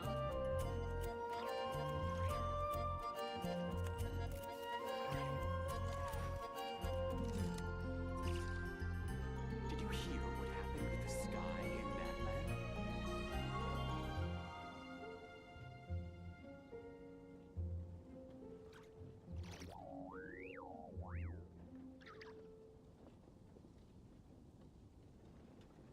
Why does Ashru sit up on the counter? To welcome our clients, sky of in course. Natlan. A kitty's gotta earn his kibble What happened somehow. now? Did you hear what happened with the sky in Natlan?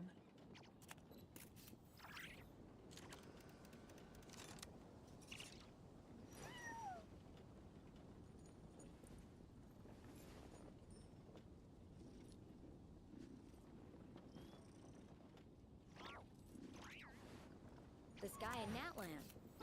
Oh. What happened now?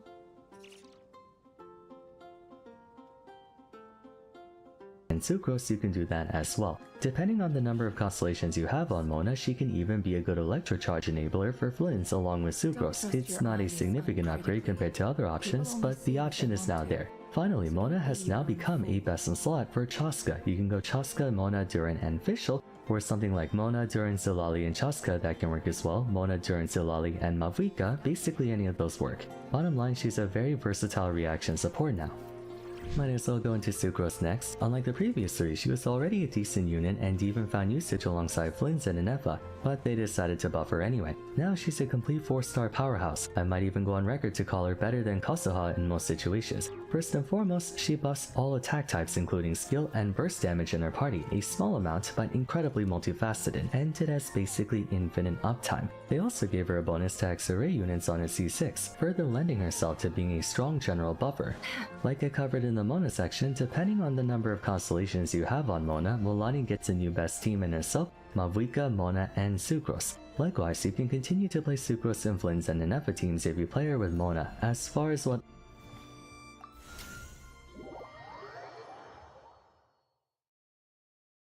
Let's hope this never stops. In the end of Duran's 5-day story quest, Alice stays in the world and does not disappear. Due to this, many players in the community are now reuniting Klee with her mother. We get a family portrait, Klee happily staring at her mother's fluffy hair, and even Klee standing on top of the chair to reach her mother's height. All that's left is for them to meet in the story. Let's hope this never stops. In the end of Duran's 5-day story quest, Alice stays in the world and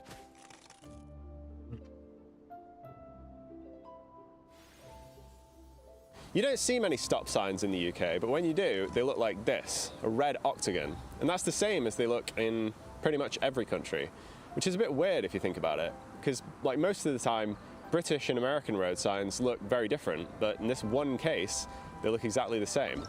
And it didn't used to be this way. Until the 1970s, Britain and the rest of Europe had its own stop sign design that looked like this. And the story of how that got replaced by the American version is also the story of why the rest of our road signs still look different, and why they probably always will.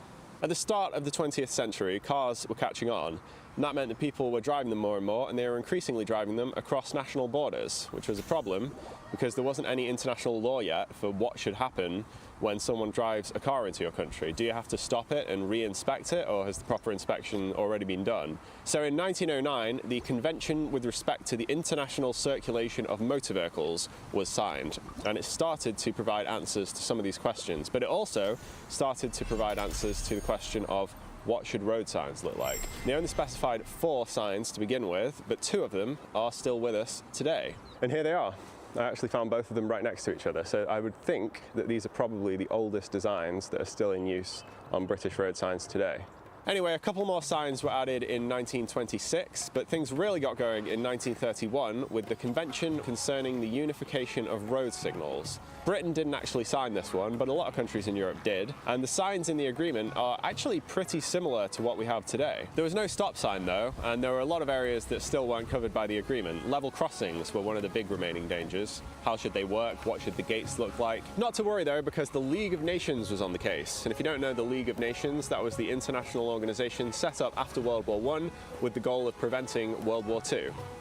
But fortunately, they also recognized the importance of road safety. So they had a careful look at this issue and they issued a recommendation, but unfortunately they'd been so busy putting this together that they'd forgotten to prevent World War II. So when this recommendation came out in January of 1940, it didn't get the attention it deserved.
Luckily, just a few short years later, World War II ended, and the United Nations was set up, and their mission was to prevent a third World War from happening. A task which, at the time of recording, they've so far achieved. But with the war out of the way, the world could get back to more important things, like agreeing on road signs. A lot of countries in Europe had a lot of rebuilding to do after the war, so if they were going to make any changes, now would be a good time to do it. A lot of other countries didn't yet have a properly developed system of road signs, so if the world could get together and agree on a system now, that would make their lives a lot easier too. So in 1949, the UN held a conference on road and motor transport, and they took the road sign issue very seriously. So the goal of the conference was to come up with a single, comprehensive, worldwide system of road signs, and any country that didn't use that system would be in violation of the Geneva Convention. The Geneva Convention on Road Traffic. Diplomats from 20 countries spent 3 weeks arguing about road signs, and the minutes from those discussions give you a real sense of just how thrilling those conversations were. Turkey thought that the definition of the term road should be expanded, and not that of the term carriageway, and that the component parts of the road, for example, carriageway, it seemed like the world might be ready to settle this road sign issue once and for all. But there was one problem. The US hadn't been involved in any of the previous agreements, and while all that had been going on, they'd developed their own system, snappily called the Manual on Uniform Traffic Control Devices. They didn't have as many languages or borders to worry about as Europe, so instead of using fancy graphics, they just put words on the signs. But the end result was that they now had a system that was completely incompatible with what was being suggested. To be clear, they weren't the only country to object to these road signs. Britain at the time also wanted to keep its own unique system, but the US did lead the push to get these signs taken out of the agreement and put into an optional protocol, which the US and the UK then didn't sign. And to be fair, it wouldn't have made much sense for the US to sign it anyway. As far as they were concerned, they already had a perfectly good system of road signs that everyone understood. There didn't seem to be much benefit to ripping them all down and switching to the European system when it's not really possible to drive between America and Europe anyway. So what was supposed to be a global agreement on road signs ended up not applying to the United States, or to the rest of North and South America for that matter. They decided to go with the US system instead. But this wasn't the end of the quest to come up with a global agreement on road signs. In fact, it was actually kind of the beginning. And if you'd like something kind of similar to a road sign that you can put on your wall at home, this advert is for you. This video is sponsored by Displate. It's wall art made from metal. After the conference, the UN recognized that asking America to just wholesale adopt the European system wasn't going to work.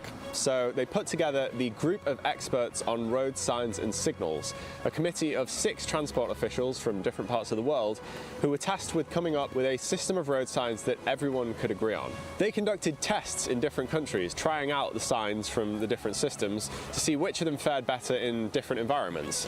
And ultimately they came up with a plan. For regulatory signs like speed limits and traffic restrictions, the European circular design would be used. But for warning signs, the American diamond shape would be used. The tests had found that symbols were better understood than words, and the American diamond shape allowed those symbols to be a little bit bigger.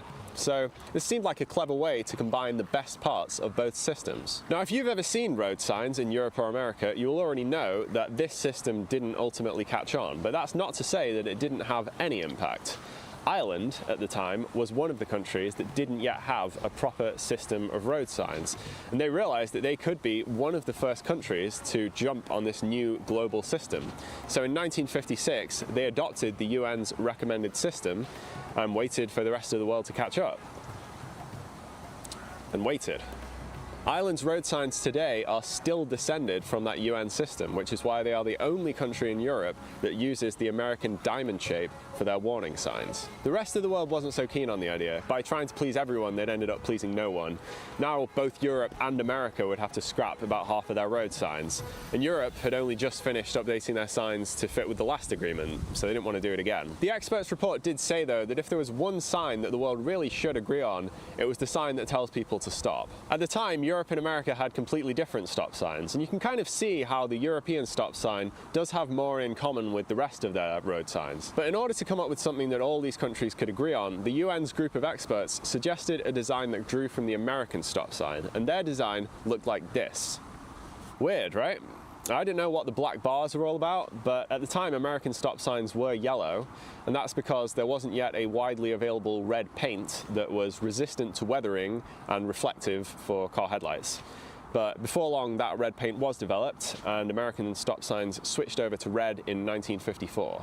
So the global road sign system was a bit of a flop, and strangely it was criticised both for being too late and for being too early. It was too late because many countries had already put up road signs and they didn't want to change them now, but it was also too early because many countries were about to start building things like motorways and interstate highways, and they didn't want to be constrained by an international agreement if they had to come up with new road signs to fit with these new roads. But there was one final attempt to try and get the world's road signs on roughly the same page. If the world couldn't agree on colours, if it couldn't agree on shapes, maybe at least it could agree to use the same symbols on the signs. So in 1968, the UN held a conference on road traffic in Vienna, Austria. And the goal of this conference was once again to come up with a global system of road signs. But the approach this time was very different. Instead of mandating a single strict system, the Vienna Convention, as it's called today, allowed for a bit of flexibility. Warning signs could look like this, or this, or this. And the stop sign could look like this, or this, or this. Despite these changes, though, the United States still didn't sign the agreement, but they did have a go at implementing some of its ideas. In 1971, America's Manual on Uniform Traffic Control Devices was updated, and for the first time it made heavy use of symbols. For example, this was the debut of the slippery road sign in America, although their design is not as interesting as the European one. The Vienna Convention is still the most significant international agreement on road signs, and even though the US never joined it, it is the foundation of the road sign system that exists on most of the world's continents today. But what about stop signs then? Because the convention says that you can use either design, so why did Europe switch to the American one? Although the convention gave different options for some of the road signs, it was expected that groups of countries would come together and make a collective agreement about which of the options they were all going to go with. And Europe did that in 1971 when they signed a supplementary agreement which decided, among other things, that they were all going to switch over to the American stop sign. Why did they do that? Well, there are some advantages to the American design. It's easier to tell apart from other signs, and because it has a unique shape, you can identify it even if it's dark or covered in snow or something. But the other thing is that in Britain and in Europe in general, stop signs aren't as big of a thing as they are in America. The US uses stop signs all over the place. They'll even put them in setups called an all-way stop, where two roads meet and everyone gets a stop sign, and then there are a load of rules about who goes first and what happens next. In the UK, that kind of setup is specifically banned, and it's almost impossible to install new stop signs because the stop sign should only be used when a junction has very poor visibility. And the regulations also say that new junctions with that level of visibility shouldn't be built. So the number of stop signs in Britain will probably only decline as older junctions get gradually reworked over time. But for now, the red octagonal stop sign stands as a reminder that even when the world can't agree on everything, sometimes it can come together and agree on what's really important. Except for Japan, where they still have a different stop sign. They don't care. Also, the Vienna Convention is currently being updated and they're taking out the European stop sign completely, so it's the end of the road for that design. You won't even be able to use it anymore. But yeah, it was fun sitting on a bench for this one. You would have thought that I would have filmed this next to a road or like a stop sign or something, right? But that's the thing about stop signs, they're only used on blind junctions, and I didn't feel too excited about standing next to one of those. Anyway, bye.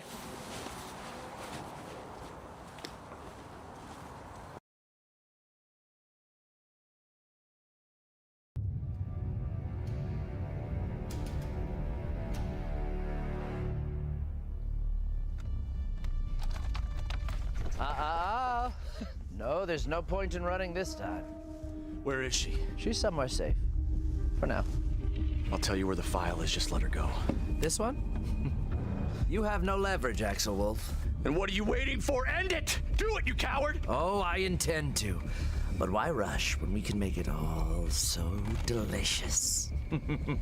While you were unconscious, I embedded an explosive polymer in your brain. One that will be triggered by the formation of a new neural pathway when you think a specific singular thought that I pre-programmed. You think that thought, and boom. Your head explodes. Sorry, explain that again? A bomb attached to a thought. It's really quite brilliant, don't you think? Right, so I think a thought. Think the specific thought, that I selected. Ha ha ha ha ha! What a wickedly appetizing game. A thought bomb. A thought bomb. Yeah, it's a. What?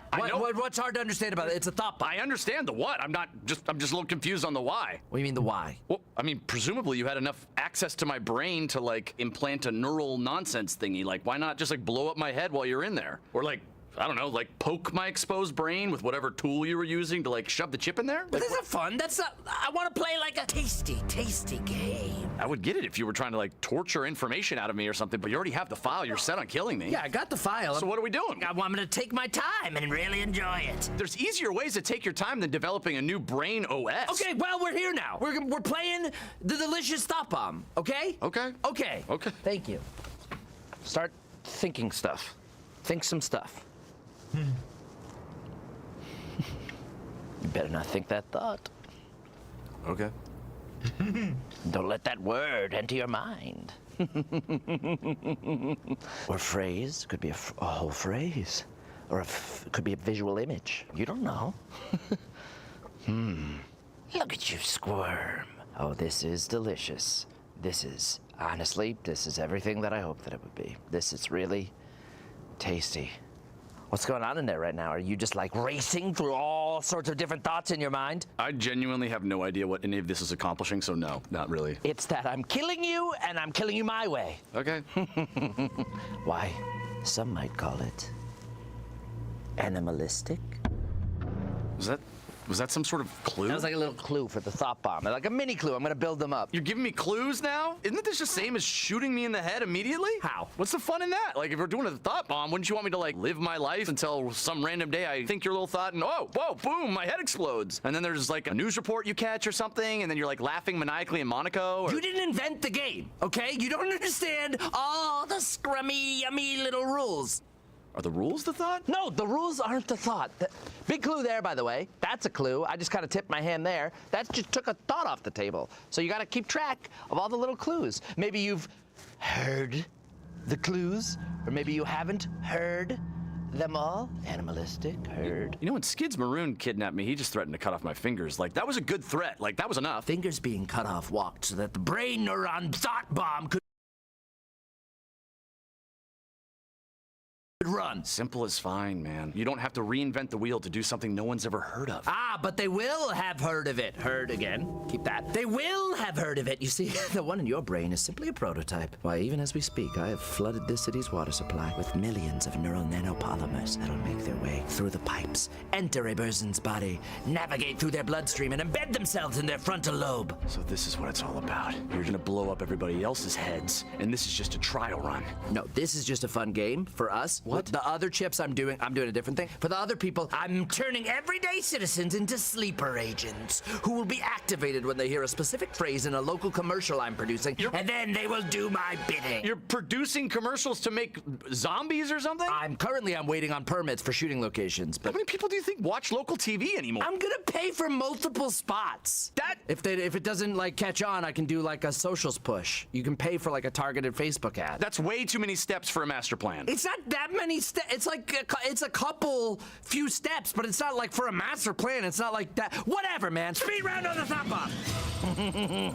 You're running out of time, Axel Wolf. Until what? You set the bomb off? Until you think the thought. This is my guess for how long it'll take for you to think the thought. What's the thought? Exactly. You know what I think it is? Tell me, please. Tell me what the thought is, because I am all ears. I don't think you're fully committed to this plan. I think you're just like procrastinating, adding a lot of different steps, so you can just like bail at any point. Like clearly you could have just killed me when you had the chance, but you didn't, so I don't think you're like fully committed to this thing. That's not the thought, and that's also not at all true. Or maybe subconsciously you don't think you're worthy enough of being like a supervillain, so you build in all these like failure points, so when it goes bad, you can just blame those instead of yourself. You're looking for like a whole psychological justification, but it's just I'm just doing this because like it's more delicious this way. Like, sorry, I didn't want to cut off your boring pinky, and I'd rather have us like match wits and have everybody be like, oh, hey, wow, that guy's so smart. Like, set aside evil. He's not just like an evil genius. Like, he is just straight up, by any measure, Dr. Scrape is a genius. Maybe a parent withheld praise? No, it's a fucking thought bomb. Just let me do my fun-ass thought bomb. It's literally like the coolest way to murder someone that anyone has ever invented. You get to play like a little reverse puzzle game. You're trying to like dodge things. I'm trying to give you clues like that. How fun is that? But like, you're not interested in that. You just want to like dissect my entire childhood instead of just letting me like kill you in a way that's like finally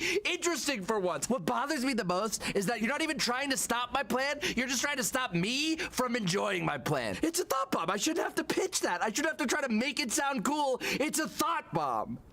Yeah. Okay. It's not about my mother. Okay. Look, maybe we just take a step back for a second. Yeah, why don't we meet in the middle? Like, obviously, I dug a little bit too deep into the emotional stuff. You obviously dug a bit too deep into my brain. Guilty. Okay, so maybe we just, like, go our separate ways for a little while. We can revisit this another time. You know, I can always try and stop your multi-tiered, convoluted Rube Goldberg machine plan another day, and then until then, you can live in your, like, delicious, edging bliss that maybe one day I think your little thought in my head explodes. Or, if you come a little closer, we might be able to settle this another way. Largest living land animal.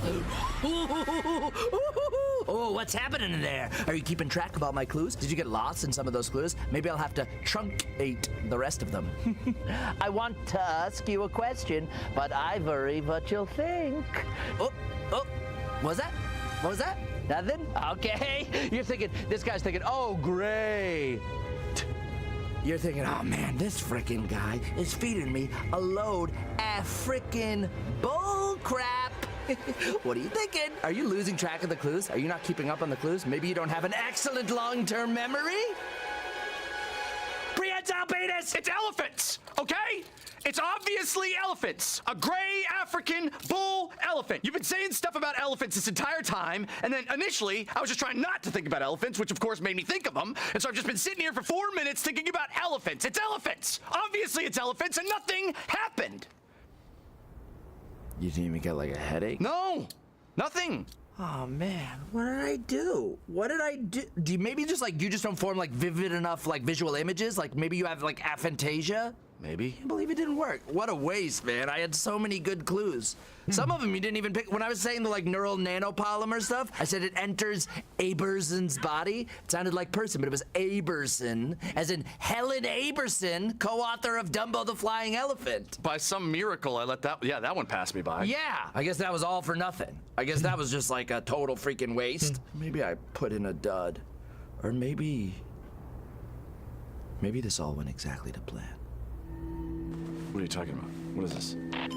Dr. Scrape, we've got them all. The mission was a total success. Perfect. Hope you have a great day. Every time I've ever captured you, you escaped my clever binding so quickly, I couldn't contain your deliciously nimble body.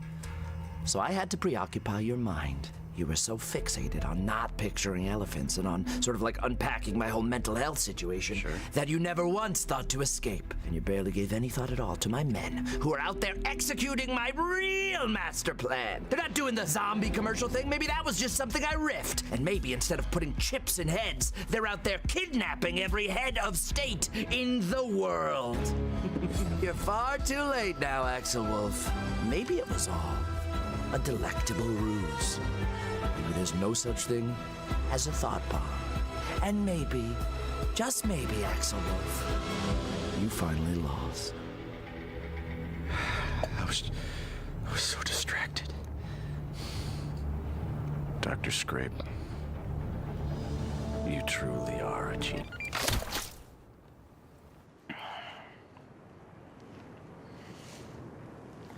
I guess having to admit that was a mind-blowing experience.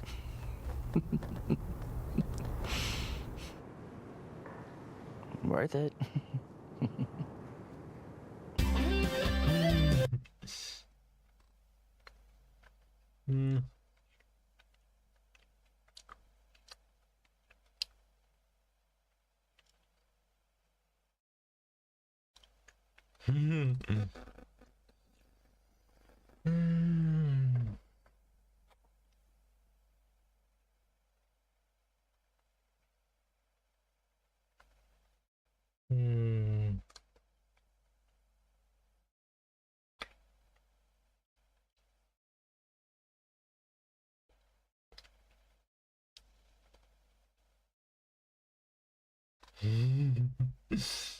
Delicious.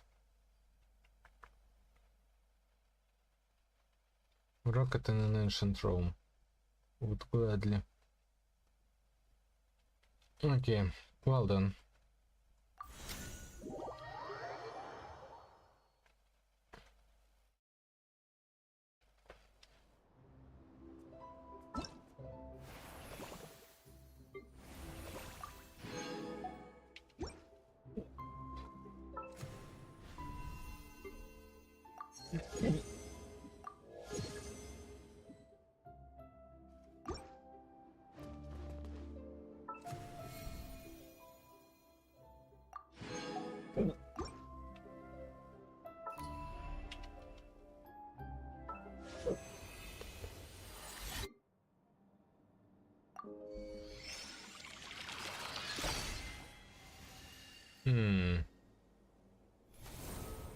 No purple things.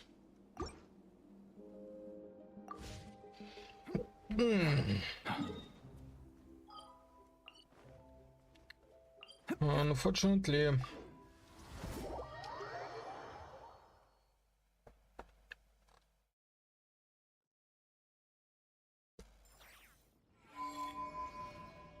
Other options you can do without Mona, there aren't really that many. Mona's the only Hexarray unit with a similar win condition to her. Not that you can't do Sucrose and Cleve for instance, but generally speaking if we go by what involves the new buffs, Sucrose gains a new team, the Mualani one. Not necessarily better than Flynn's and Inefa, but it's a new option for sure.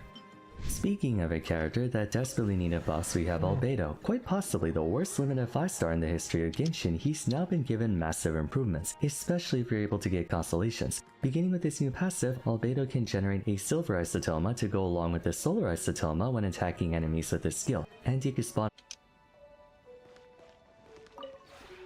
This realm is...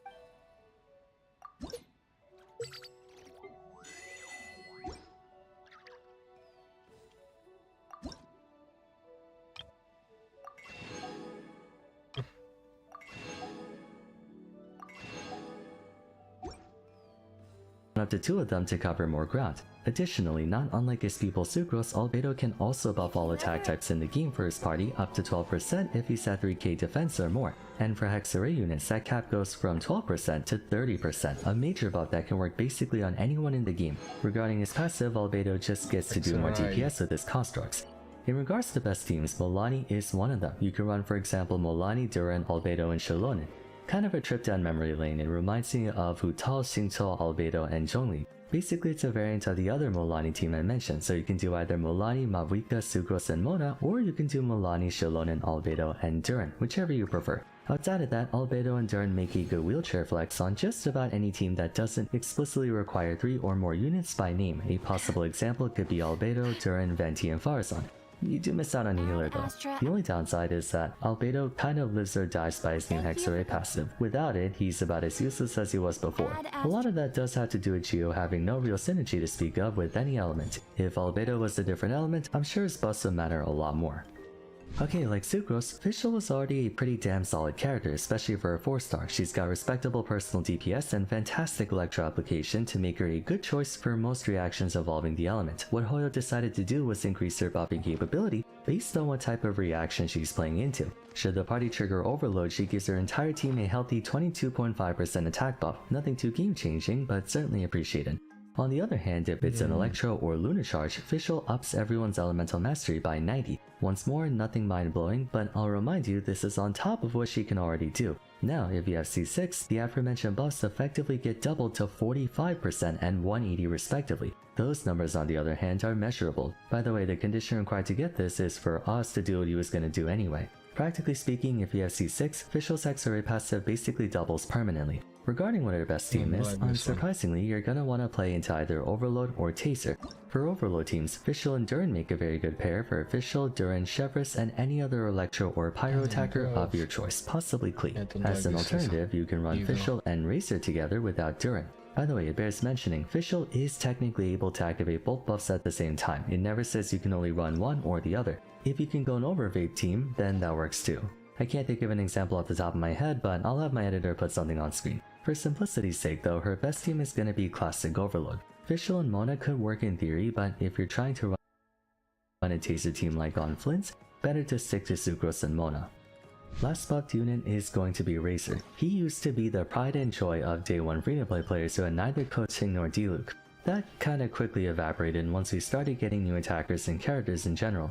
To this day, it really makes no sense why his Ascension stat is physical damage when he could have very easily just been fully Electro, but regardless, unlike the other Hexarray units, Razor's primarily getting more juice in his kit. He's never particularly suffered from any animation problems the way Klee did. In fact, he actually feels good to play. He just does jack shit when it comes to damage. Main thing they did was give an unconditional 70% extra multiplier to his elemental burst attacks. Well, I say unconditional, you need another Hexarray member, so I guess that's a condition. Either way, very nice boost. Second, Razor now gets an extra follow-up attack on overflow stacks of his skill to do AoE electro damage and battery a hefty amount of energy for him every second, all in all increasing his DPS. For a C6 buff, Razor now gets 10% bonus crit rate and 50% crit damage after consuming an Electro Sigil. You can essentially count this as a permanently active buff. Unfortunately, they didn't change the physical damage part of him, so he still has that problem. But you can work around that a bit. By playing Razor with Bennett, the latter can imbue the former with Pyro to have Razor be a one-man overloader, in which case his best team would be an overload squad. Razor... It's not bad.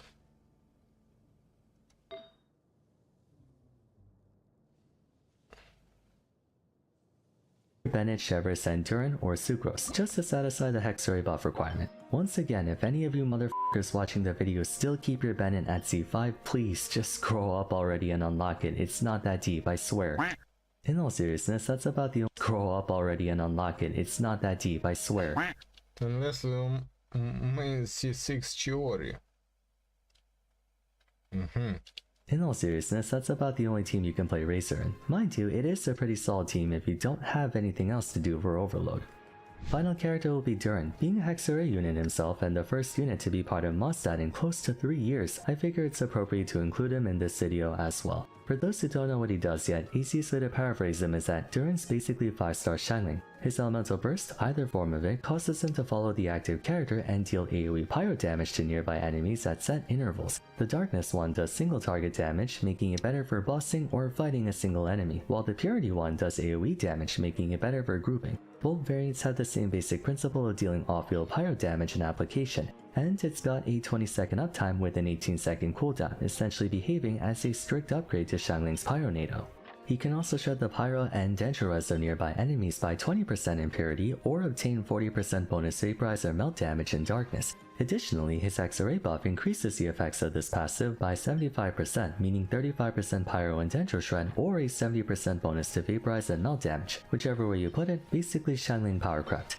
Okay, so having mentioned him scores of time throughout the video, I'm sure you can guess what his best teams are, but to reiterate, you basically compare Durin with any Hexarray character. Durin and Fischl for Overload, Durin and Albedo for general buffing and off-field damage, Durin and Mona for Vaporize or Chaska, Durin and Razor for Overload, Durin and Venti for off-field damage and swirl enabling, basically Durin and any of the Hexarray units with the exception of, I would argue, maybe Sucrose. Not to imply you can't play Sucrose and Durin together, you can, you just might want a third Hexarray unit to be the connecting through line between them. In terms of which team is the best among all of them, it's hard to say. It really comes down to what characters you have and or what you can't afford to play with them.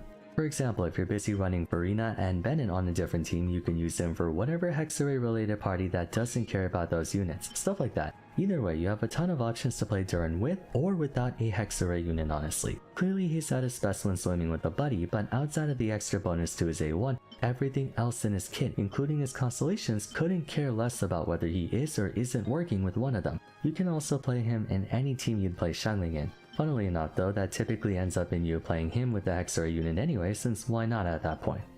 Alrighty, so that wraps up my video on the best teams for every Hexarray character. Really happy to see older units getting some love, and I hope it won't be the last time. As you know, tons of Liyue, Inazuma, and Demon Sumeru units are in desperate need of buffs.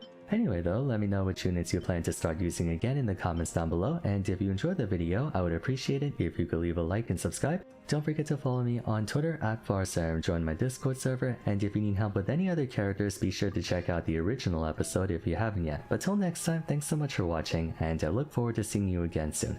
Take care.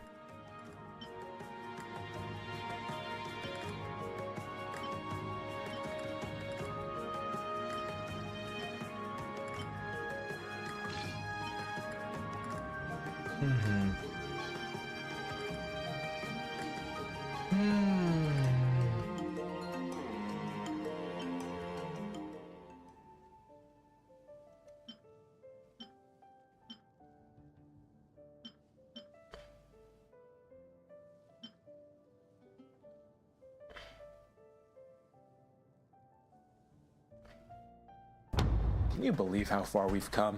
Just the other day we were graduating high school, little babies. Now we have jobs. I graduated from a 4-year university and went straight into an $80K salary, working 9 to 5 in an office cubicle, but I love it because my boss is fair.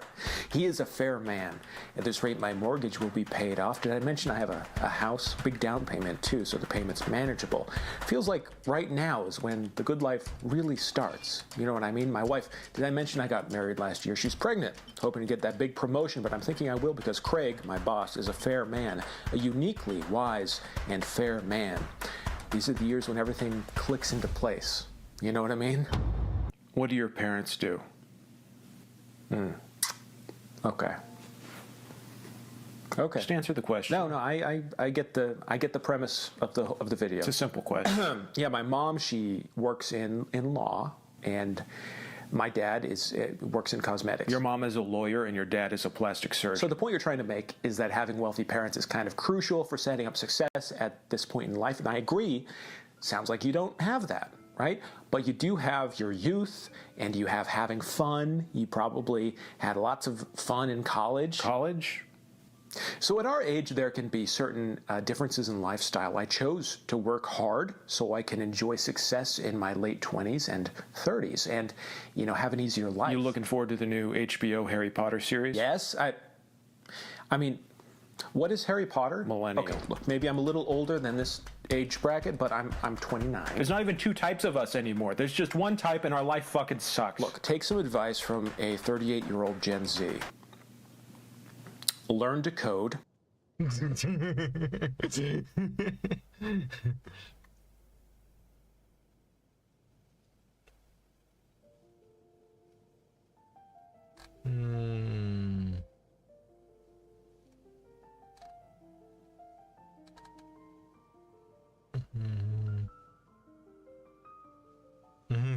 the next one be silly and whimsical? If I had to credit just 3 people with the successes, I have to say my dad, my boss, the investor who started my education and career, and I can't think of anyone for the other 2.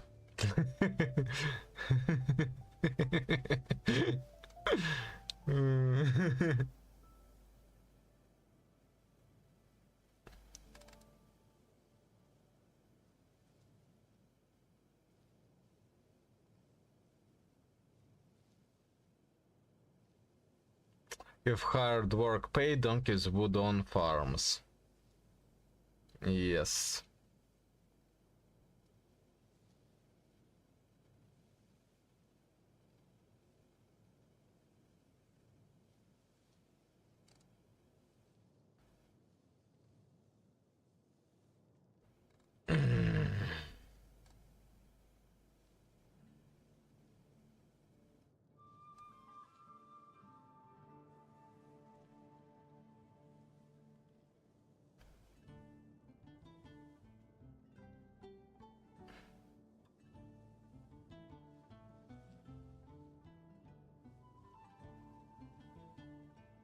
Two vampire friends lying on the floor getting drunk and describing each other because they can't use mirrors.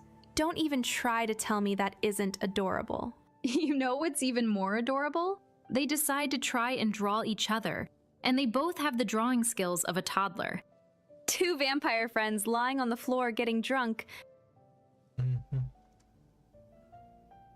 Но если Европа вдруг захочет с нами воевать и начнет, мы готовы прямо сейчас.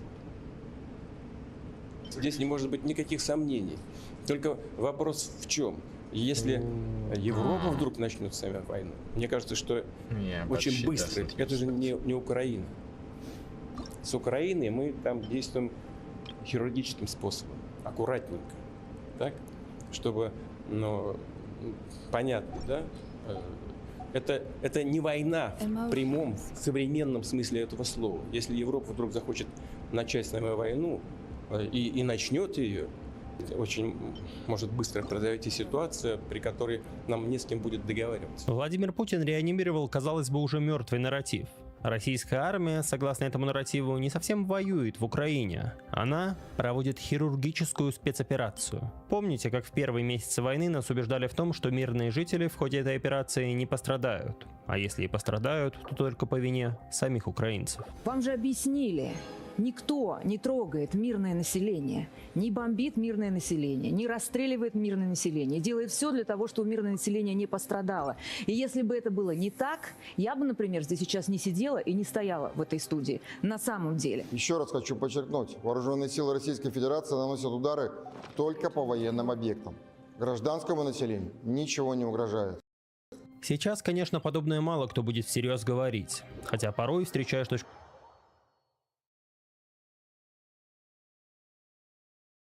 Oh.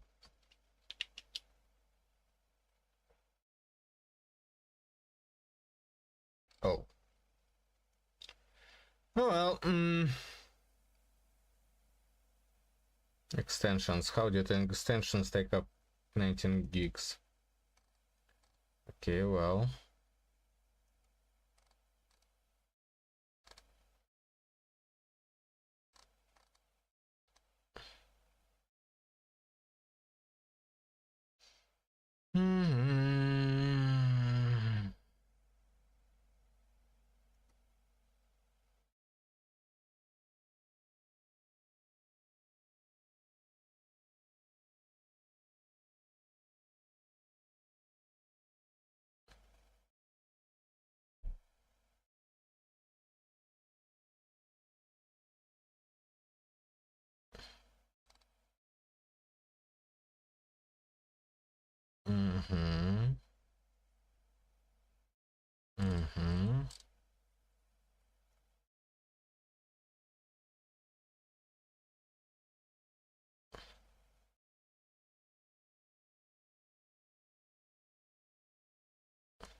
Точку зрения, что страдания мирных жителей в Украине минимальны, потому что, могли бы, как американцы в Ираке, пройтись ковровыми бомбардировками. Но вместо этого мы аккуратненько воюем с этой Украиной. Что могли просто ковровыми пройтись по Украине и все.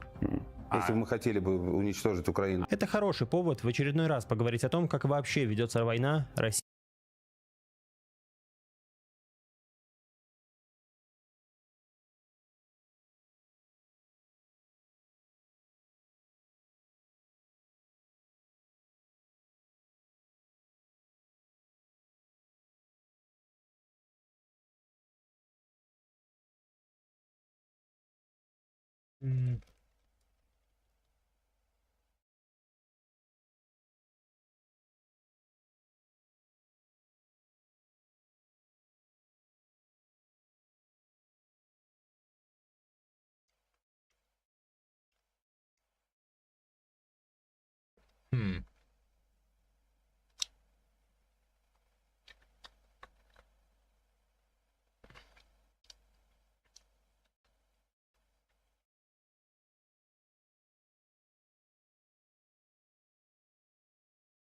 Okay. A small dip. Committed memory. A bit more.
Wait, is taking up all the CPU power? What do you mean? 100% CPU. Oh, I guess I understand why. Okay, it's not 100% anymore. Can we just close sound zip file manager?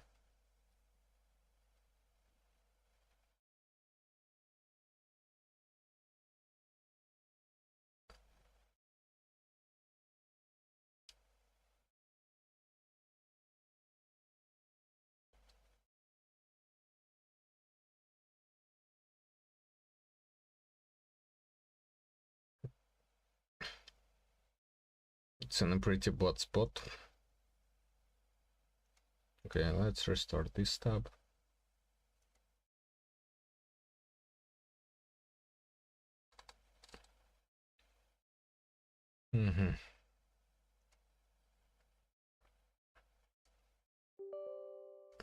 Let's go back to Genshin.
There'll be an extra fee for that.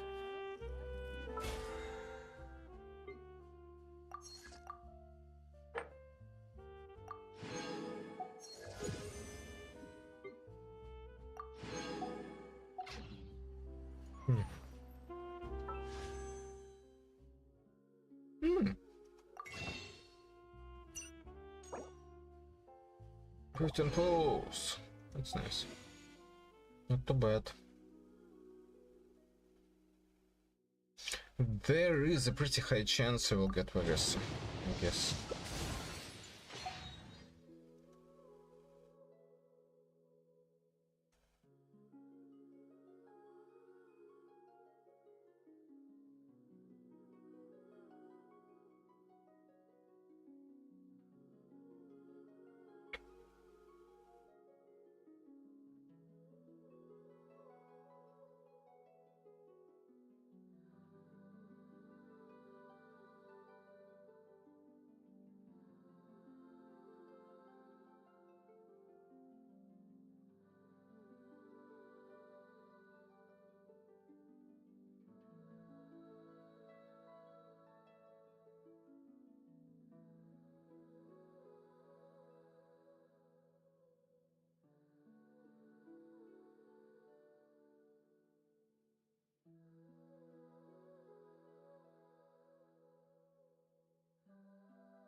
Okay.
Okay, let's see. Hydro. What's your artifacts? Not the best one, but not the worst one. Oh, why does she have lots of crit damage? That's her main stat.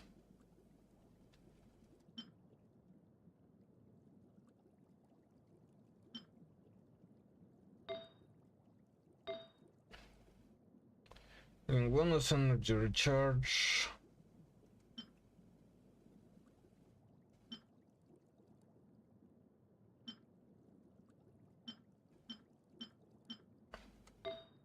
She can get HP percent here with energy recharge substat. Nice.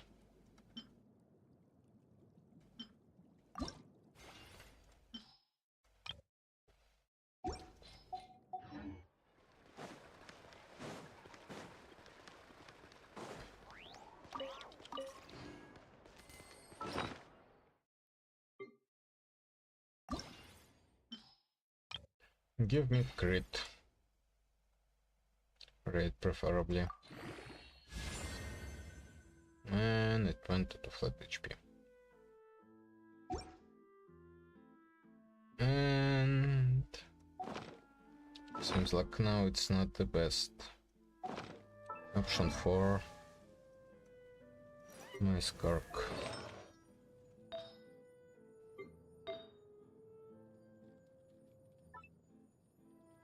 Oh no, it's still golden.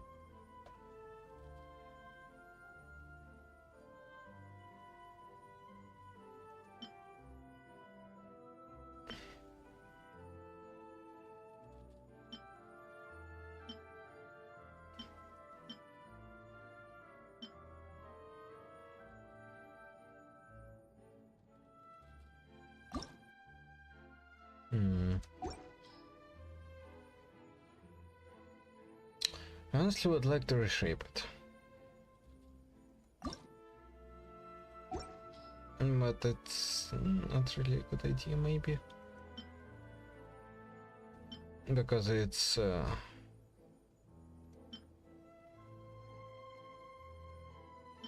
the level of, you know... Which level?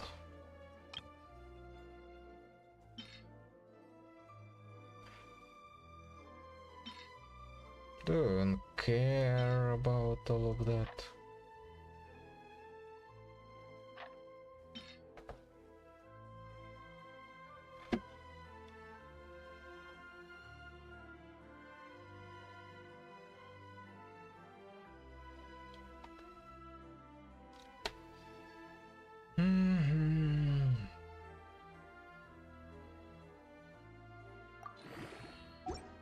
Is there any use for any other any set that's not instructor set? Guys, I have no clue.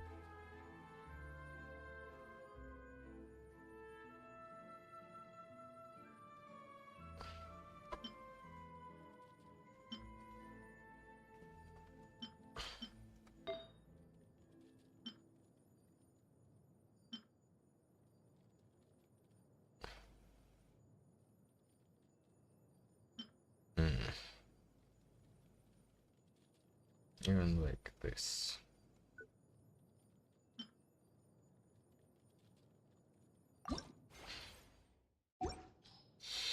Nah.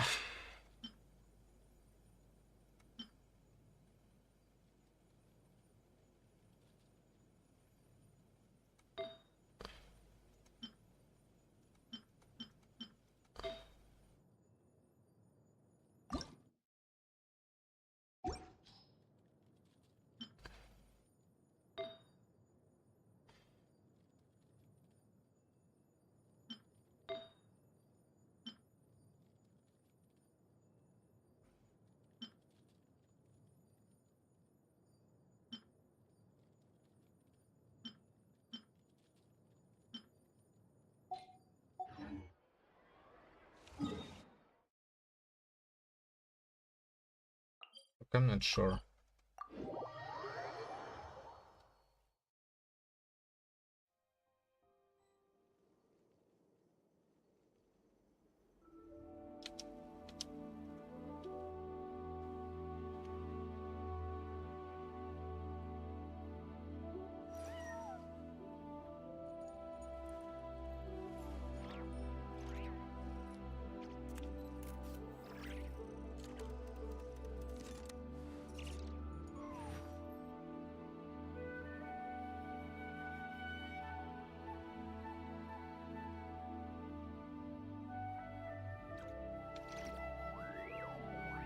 Don't trust your eyes uncritically.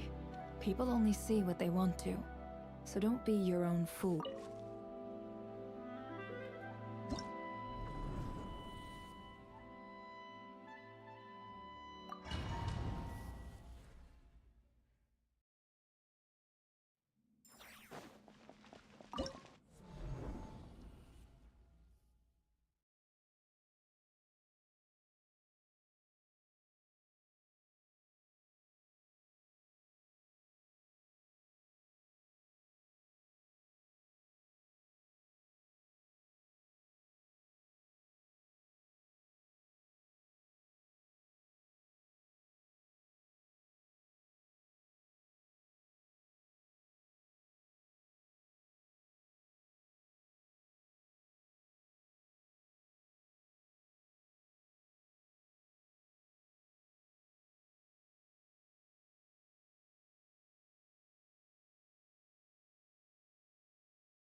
Okay.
Но если Европа вдруг захочет с нами воевать и начнет, мы готовы прямо сейчас. Здесь не может быть никаких сомнений. Только вопрос в чем? Если Европа вдруг начнет с нами войну, мне кажется, что очень быстро, это же не Украина. С Украиной мы там действуем хирургическим способом, аккуратненько, так? Чтобы, понятно, да? Это не война в прямом, современном смысле этого слова. Если Европа вдруг захочет начать с нами войну и начнет.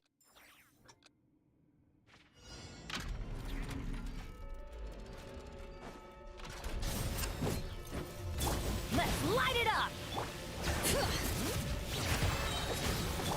Everybody stand back! You two! Time to end this!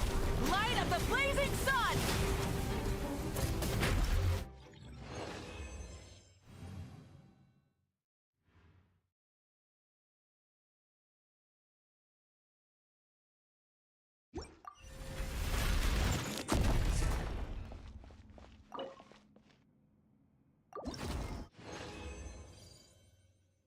Yay, something. HP. Double crit. Not sure about this. Not sure about this at all. Neither am I sure about this feather. This is trash. This is not useful.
детей.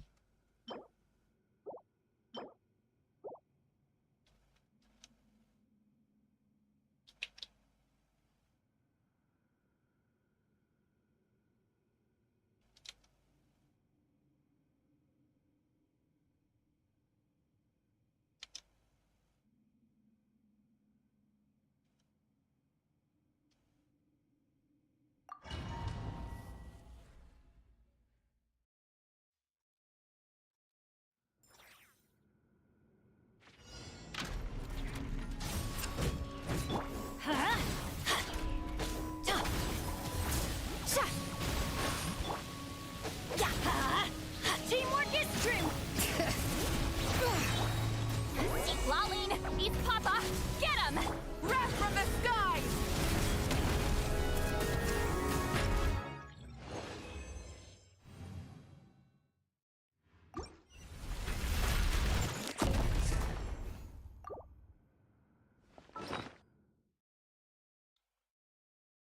No space left.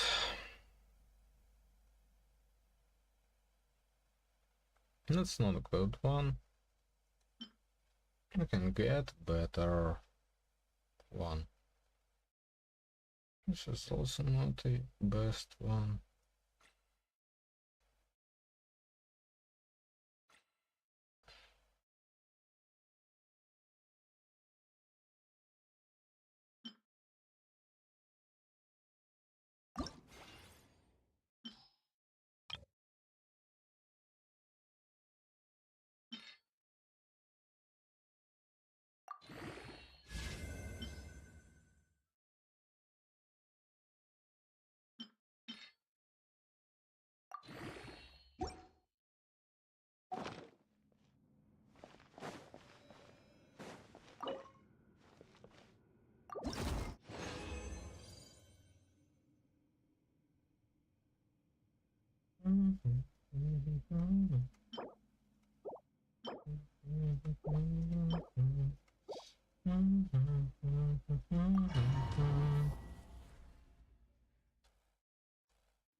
Light it up. Let's light it up. Fulfill our pact. I'm going in. Suffer the wrath of East with light of the blazing sun.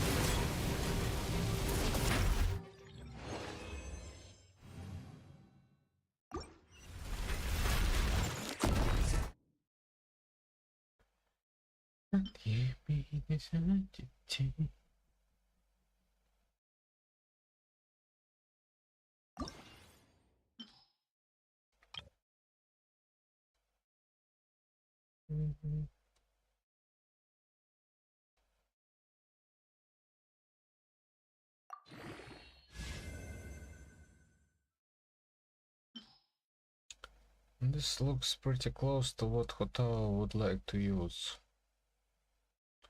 Though, my great question for Hotel, is there any reason to use her?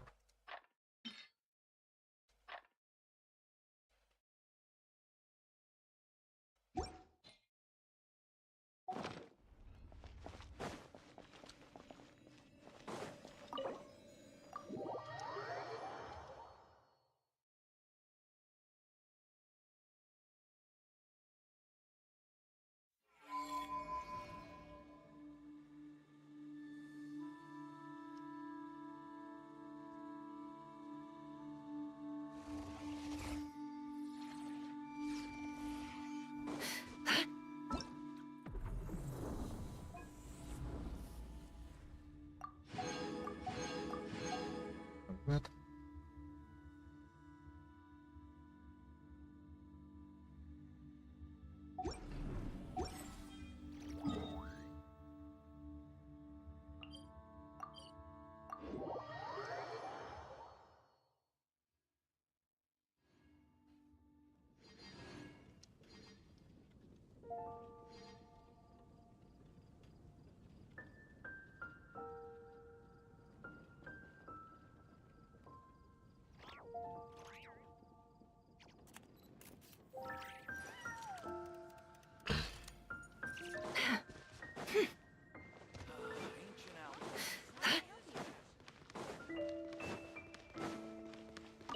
Astro.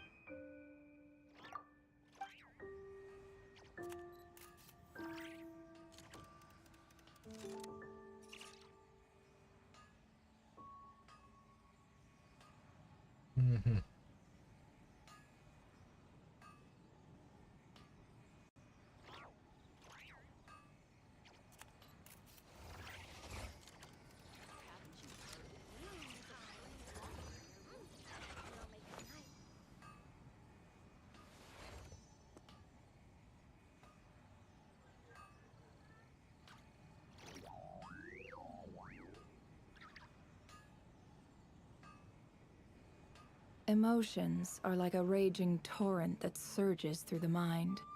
More often than not, if you try to hold them back, you'll be swept away by their unstoppable force. And if you try to ignore them entirely, you'll end up tearing yourself to pieces.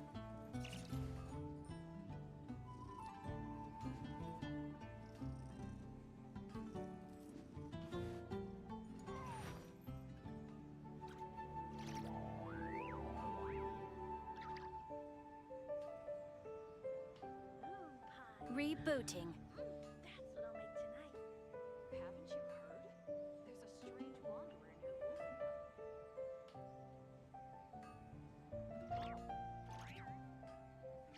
Don't trust your eyes uncritically.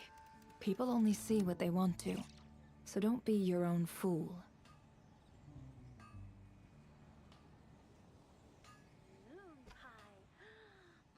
Add Astro.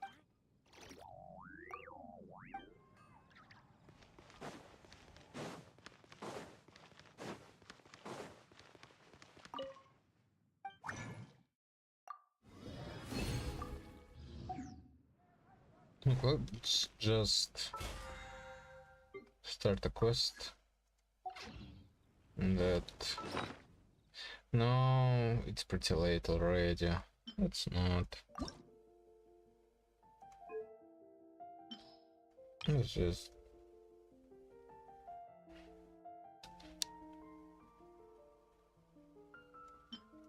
spend a bit of stuff here.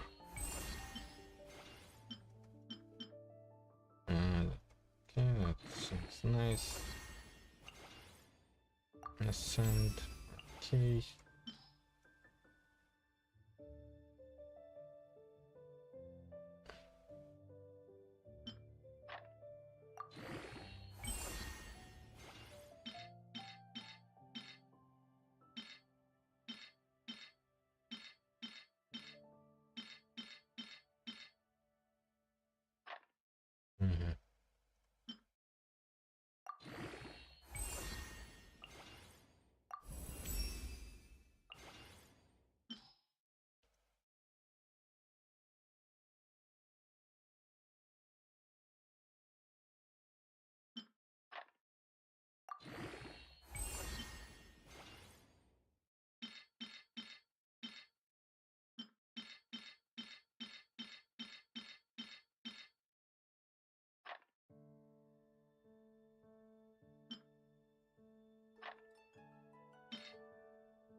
claymores. Okay, this is about the anyone currently.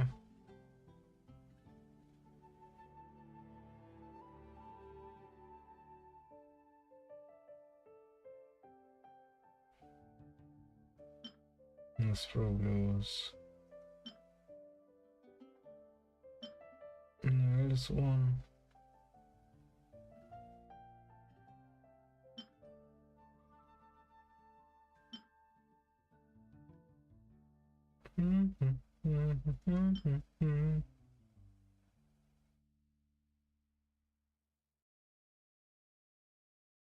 Electrocharged.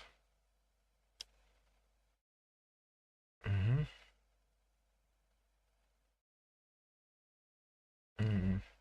10 seconds.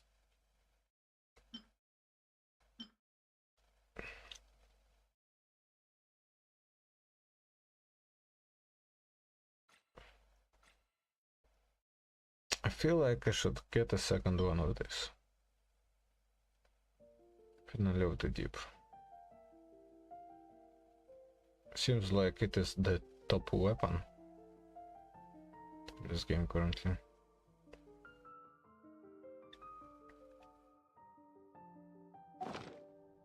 Why does Ashru sit up on the...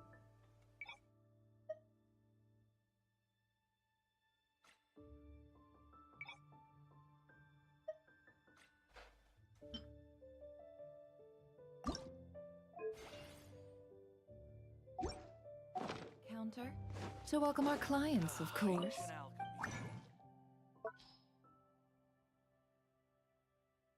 Get up to nail.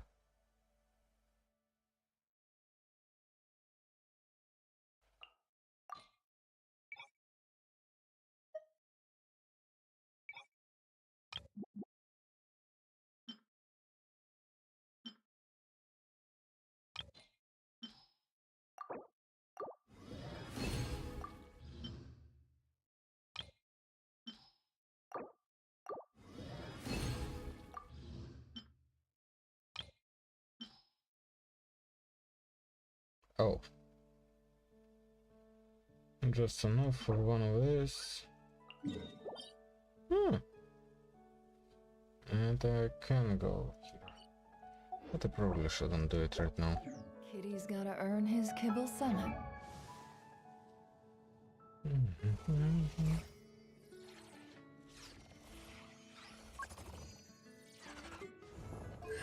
No. There's the constellation.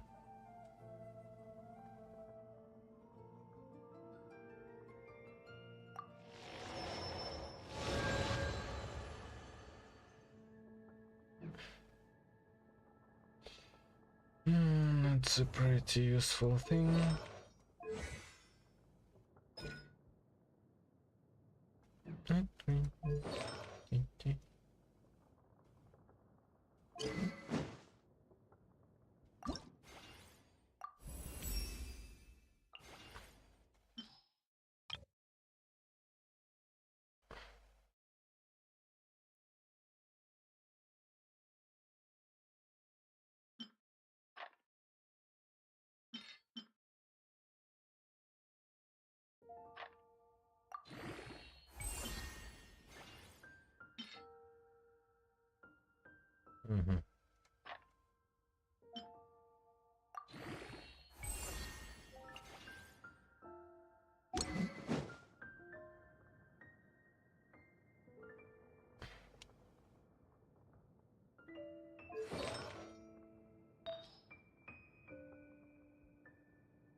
Some crit rate, 1.4 crit rate, or crit damage, less energy recharge.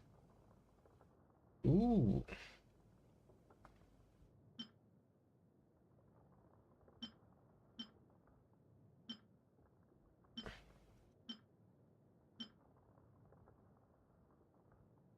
Maybe Okay, I should switch out this one for this one.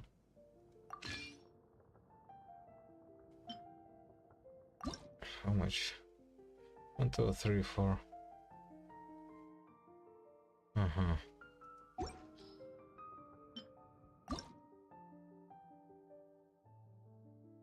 Five. But it didn't go where I wanted specifically.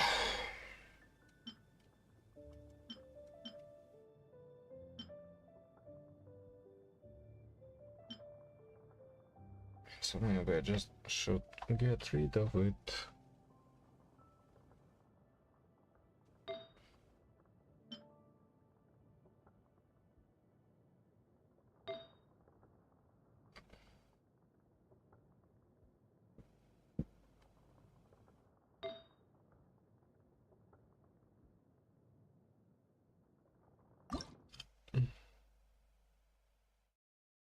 One, two, three, four.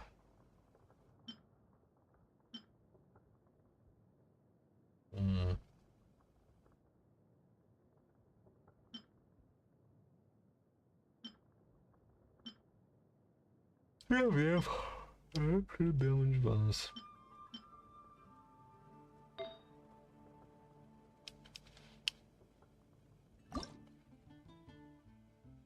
It's 4.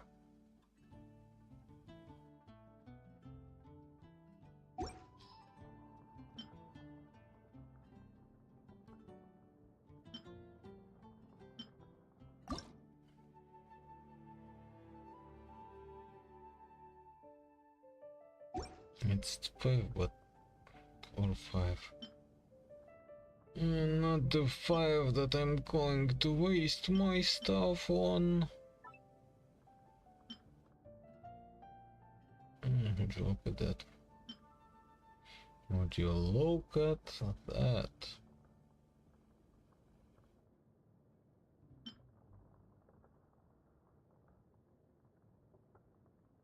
Elemental mastery. Just 1. 66% crit rate. 108 crit damage. Но если Европа вдруг захочет с нами... Россия сидит после Второй мировой войны. Ядерную пугалку он использует в основном против стран Запада.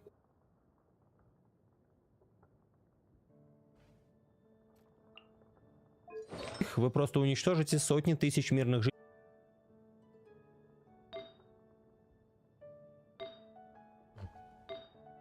Без разбора. Это даже при всей мощи пропагандистской машины сложно будет подать своим гражданам как долгожданное освобождение Украины. Хотя способности пропаганды велики, о чем мы поговорим дальше, они не безграничны. В-третьих, после ядерного удара рухнет вся система мироустройства, которая базируется на том, что ядерное оружие есть у очень немногих стран, и они обязуются применять его только в случае крайней угрозы. Мы моментально окажемся в мире, где ядерное оружие захотят себе все. Договор о нераспространении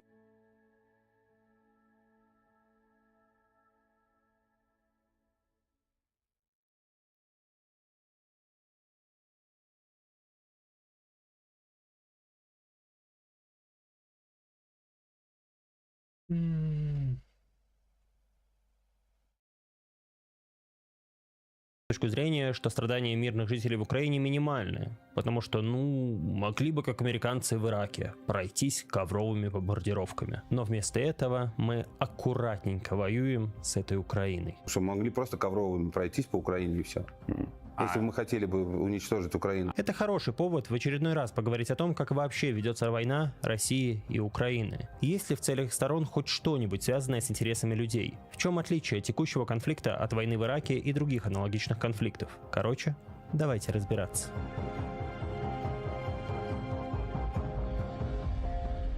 Для начала давайте сходу разберемся с популярным аргументом. Мол, главная причина, почему российская армия так долго возится с какой-то Украиной, это аккуратность российских вооруженных сил. Могли бы просто все разбомбить, но этого не делают. Действительно ли могли? На самом деле да, но только при одном сценарии. Сценарии ядерных бомбардировок. С помощью ядерного оружия Россия действительно может уничтожить Украину. Но подобное действие очень вредное для самой России. Во-первых, уничтожение нескольких крупных городов ядерным оружием не гарантирует вам моментальной военной победы.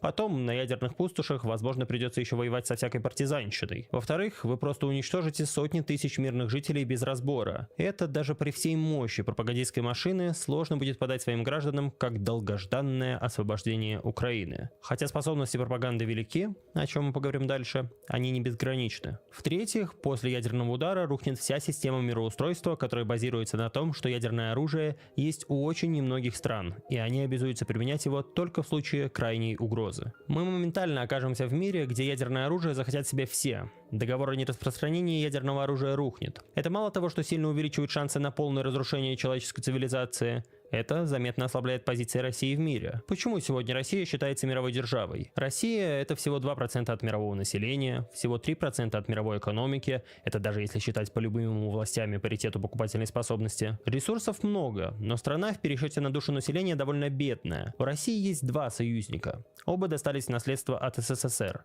Мощный ВПК и статус ядерной державы. Но чем больше в мире ядерных держав, тем менее значимым становится этот статус. Поэтому, надо отдать Путину должное, он ради сиюминутных тактических побед не хочет ломать тот сук, на котором Россия сидит после Второй мировой войны. Ядерную пугалку он использует в основном против стран Запада. Самой Украине он напрямую ядерным оружием не угрожал. Хотя намеки были. Например, после изменения ядерной доктрины в ноябре 2024-го. Тогда Песков заявил, что согласно новой доктрине, если ВСУ ударят по России не ядерными западными ракетами, то это может привести к ядерному ответу. Но использовать ядерное оружие, судя по всему, Путин не планирует. Сейчас ненадолго прервемся на рекламную интеграцию. Посмотрите ее, пожалуйста, до конца. Возможно, будет полезно. Но вот американцы в Ираке, они же все разбомбили без ядерных бомб. Они не жалели мирных жителей и поэтому были эффективнее России. Ведь так? Я мог бы остановиться на одном визуальном примере. Вот, мол, фотографии Багдада после захвата его американскими войсками, а вот фотографии Мариуполя, Бахмута и Авдеевки после их захвата войсками российскими. Такая разница во многом обусловлена как раз тем, что американцы, в отличие от нас, могли уничтожить все цели, которые хотели. Для того, чтобы победить 20-миллионный Ирак, американцы стянули 500 000 солдат на другой конец света, почти 2000 боевых самолетов. Только высокоточных боеприпасов за месяц кампании американцы сбросили чуть меньше 14 000 штук. Речь о ракетах, вроде недавно обещанных Трампом Украине томагавков. Они гораздо реже поражают такую важную военную цель, как девятиэтажку в Киеве или Белгороде. Так что тут речь идет о 13,5 тысячах реально уничтоженных военных объектов. Американская армия имела количественное и качественное превосходство во всех отношениях. В итоге за месяц военной операции «Иракская свобода» режим Саддама Хусейна был полностью разгромлен. Американские войска стояли в Багдаде, а противники режима Хусейна уже повалили памятники бывшего президента. За время этой военной операции погибло около 13 тысяч иракцев. Примерно треть из них была мирными жителями. Это чудовищная потеря.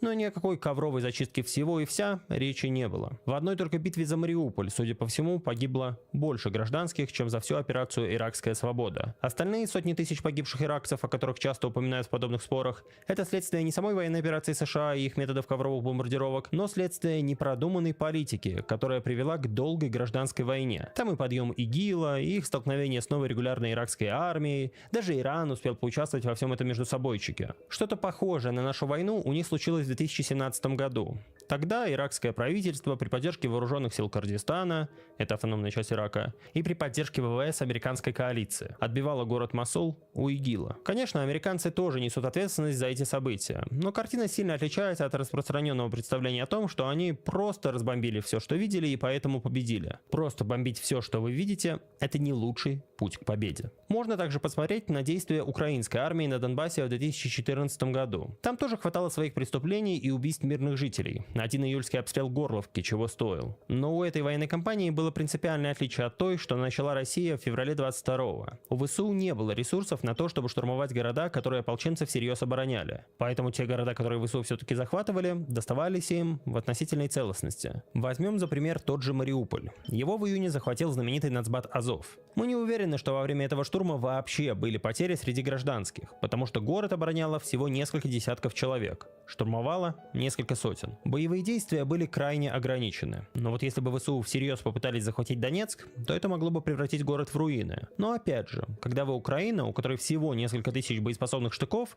и при этом есть постоянная угроза вторжения России, вы не можете позволить себе тратить людей в подобных атаках. Донецк попытались окружить, чтобы вынудить ополченцев отступить оттуда, как они ранее отступили из Славянска. Но не вышло. В конфликт тогда сначала вмешалась российская артиллерия, которая вела обстрел со своей территории, а затем и российские войска, которые окружили уже украинскую армию в Иловайске. Что же с войной 22 года? Группировка ВСРФ на момент начала вторжения меньше 200 тысяч человек, примерно 300 самолетов. На 7-й месяц войны потребовалась мобилизация, чтобы удержать захваченные позиции. На 12-й месяц войны командир одного из крупнейших подразделений на фронте начинает жаловаться на нехватку боеприпасов и заявляет о полном снарядном голоде. Весь фронт живет в условиях дефицита поддержки артиллерии. Украинцы усугубляют дефицит своими ударами по складам боеприпасов. Поддержка авиации немного скрашивает положение, но не может полностью заменить нормально работающую артиллерию. На перестраивание военного производства нужно время. И тут наш бравый диванный воин начинает возмущаться. А чего ж мы, как американцы, ковровыми украинцам все не зачистим? Жалеем мы этих х**ов. Интересный факт. Россия нанесла сама по себе бомбовых ударов больше, чем Украина. Издание Астра насчитало более 160 случаев такого вот нештатного схода боеприпасов.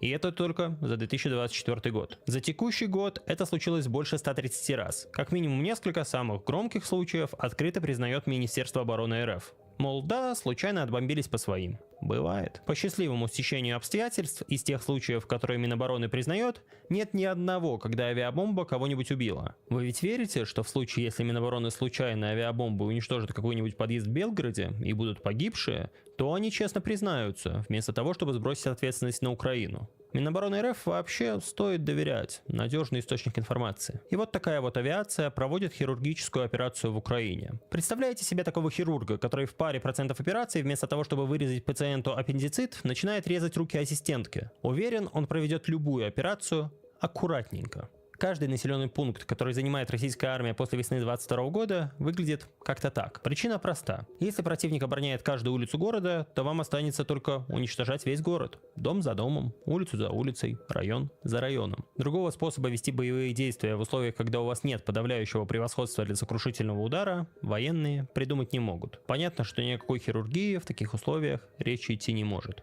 Сейчас ненадолго отойдем в сторону. Есть такой украинский спикер Алексей Арестович. Он стал особенно известен за счет своего прогноза из 2019 года. Казалось, что он с удивительной точностью предсказал все то, что случилось в 2022 году. С вероятностью 99,9% наша цена за вступление в НАТО – это большая война с Россией. А если мы не вступим в НАТО, это поглощение России в течение 10-12 лет. Вот и вся вилка, в которой мы находимся. А теперь давайте выбирайте Зеленского. Подождите, а теперь если поставить чашу на весах, а что лучше в таком случае? Конечно, крупная война с Россией и переход в НАТО по результатам победы над Россией. Что такое может быть крупная война с Россией?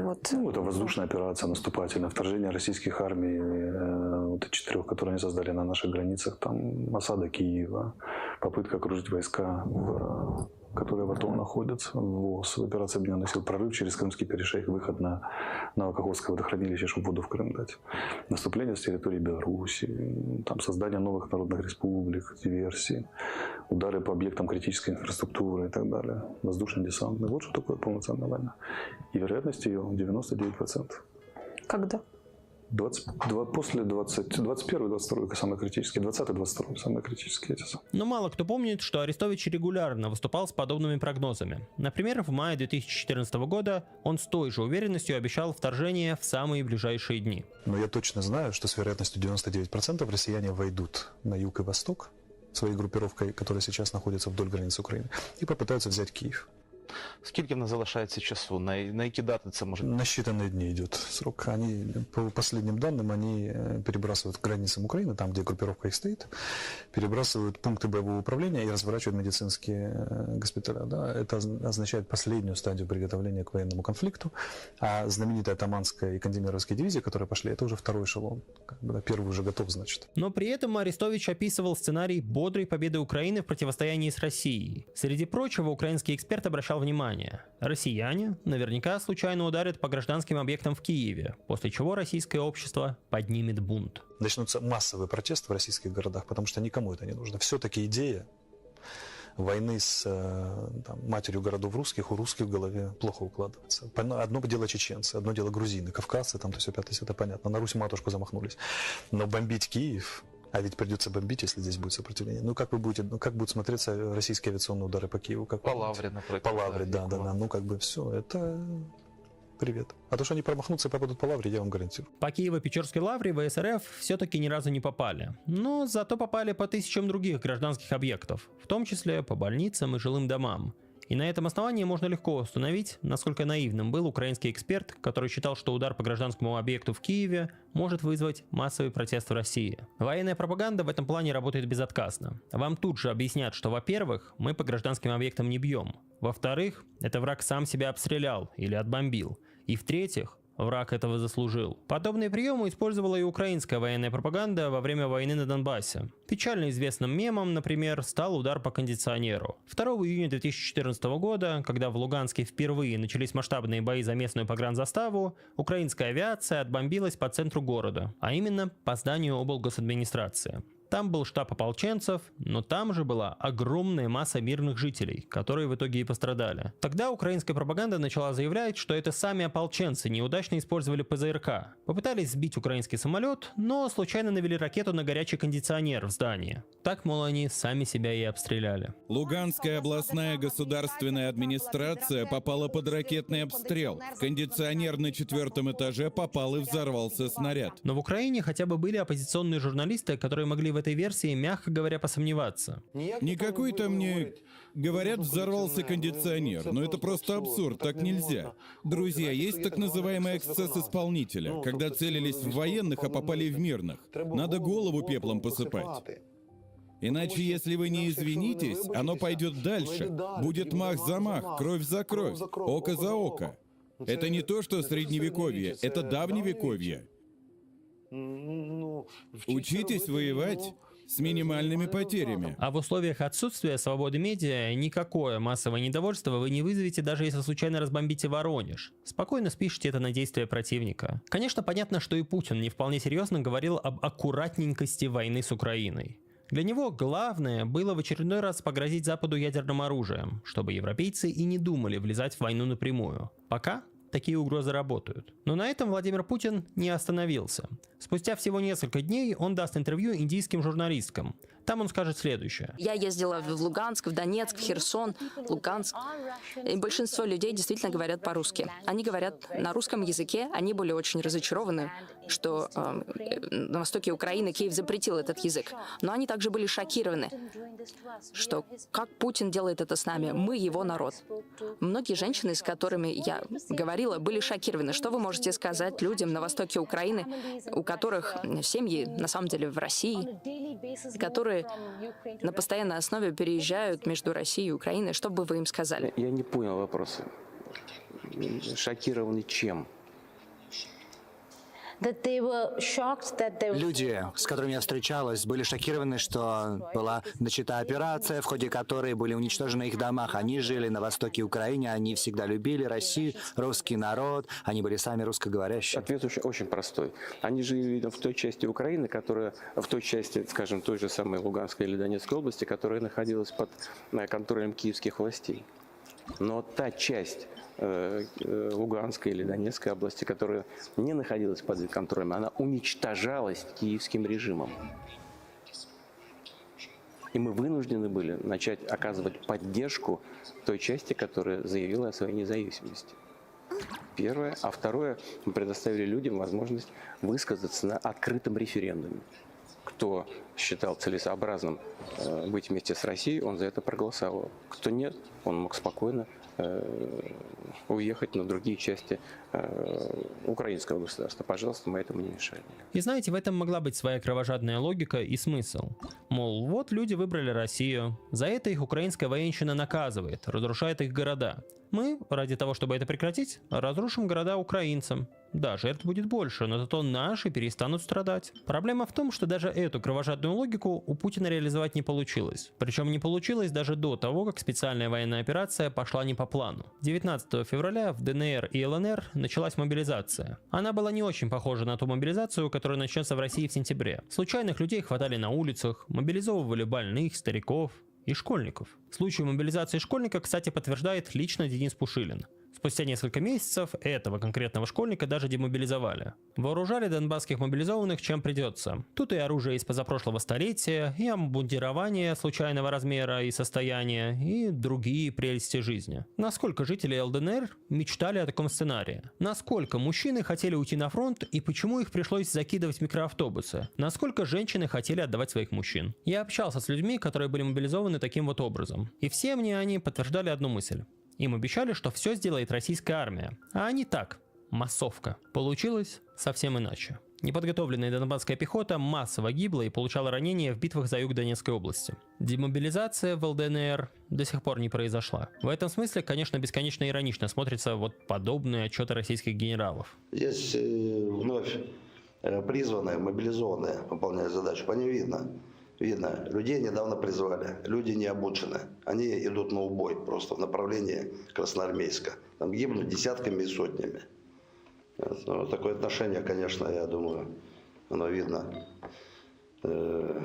пока продолжится. Но это просто истребление своего народа идет. Знаю я один анекдот на эту тему, а еще одну цитату из Библии, но рассказывать не буду. Как-нибудь в другой раз. Но и в тылу ситуация для жителей самопровозглашенных республик не улучшилась. Вода в Донецк, например, поставлялась с территории Украины, из реки Северский Донец. Водовод после начала боевых действий был уничтожен. Вместе с этим для жителей Донецка и окрестностей была уничтожена возможность мыться каждый день. Теперь для большинства жителей это непозволительная роскошь. Жители Донецка вынуждены искать любую возможность набрать воды. В хорошем случае приходилось раз в несколько дней спуститься к подвалу своего подъезда, чтобы набрать пару 5-литровых баклажек. Воду давали раз в 2 или 3 дня на несколько часов. В плохом случае приходилось становиться в очередь к водовозу, который приедет в твой район. Повезет, если к концу очереди вода останется. Справедливости ради, спустя почти 4 года войны в некоторых районах ситуацию наладили, и вода в краны подается по несколько часов каждый день. Но это все еще гораздо хуже, чем было до 22 года. Но может быть хотя бы обстрелов стало меньше. Меньше мирных жителей стало гибнуть. Давайте посмотрим. За 2021 год омбудсмен ДНР Дарья Морозова отчиталась о 7 погибших мирных жителях. За 2022 год она же отчиталась о 1091 погибшем мирном жителе. То есть в 150 раз больше, чем за 2021 год. Во всех отношениях жители ДНР с начала войны проиграли. Их мужчин забрали на фронт. Сами они вынуждены выживать в регионе, который охвачен полномасштабной войной. Эта война не ведется ради какой-то защиты.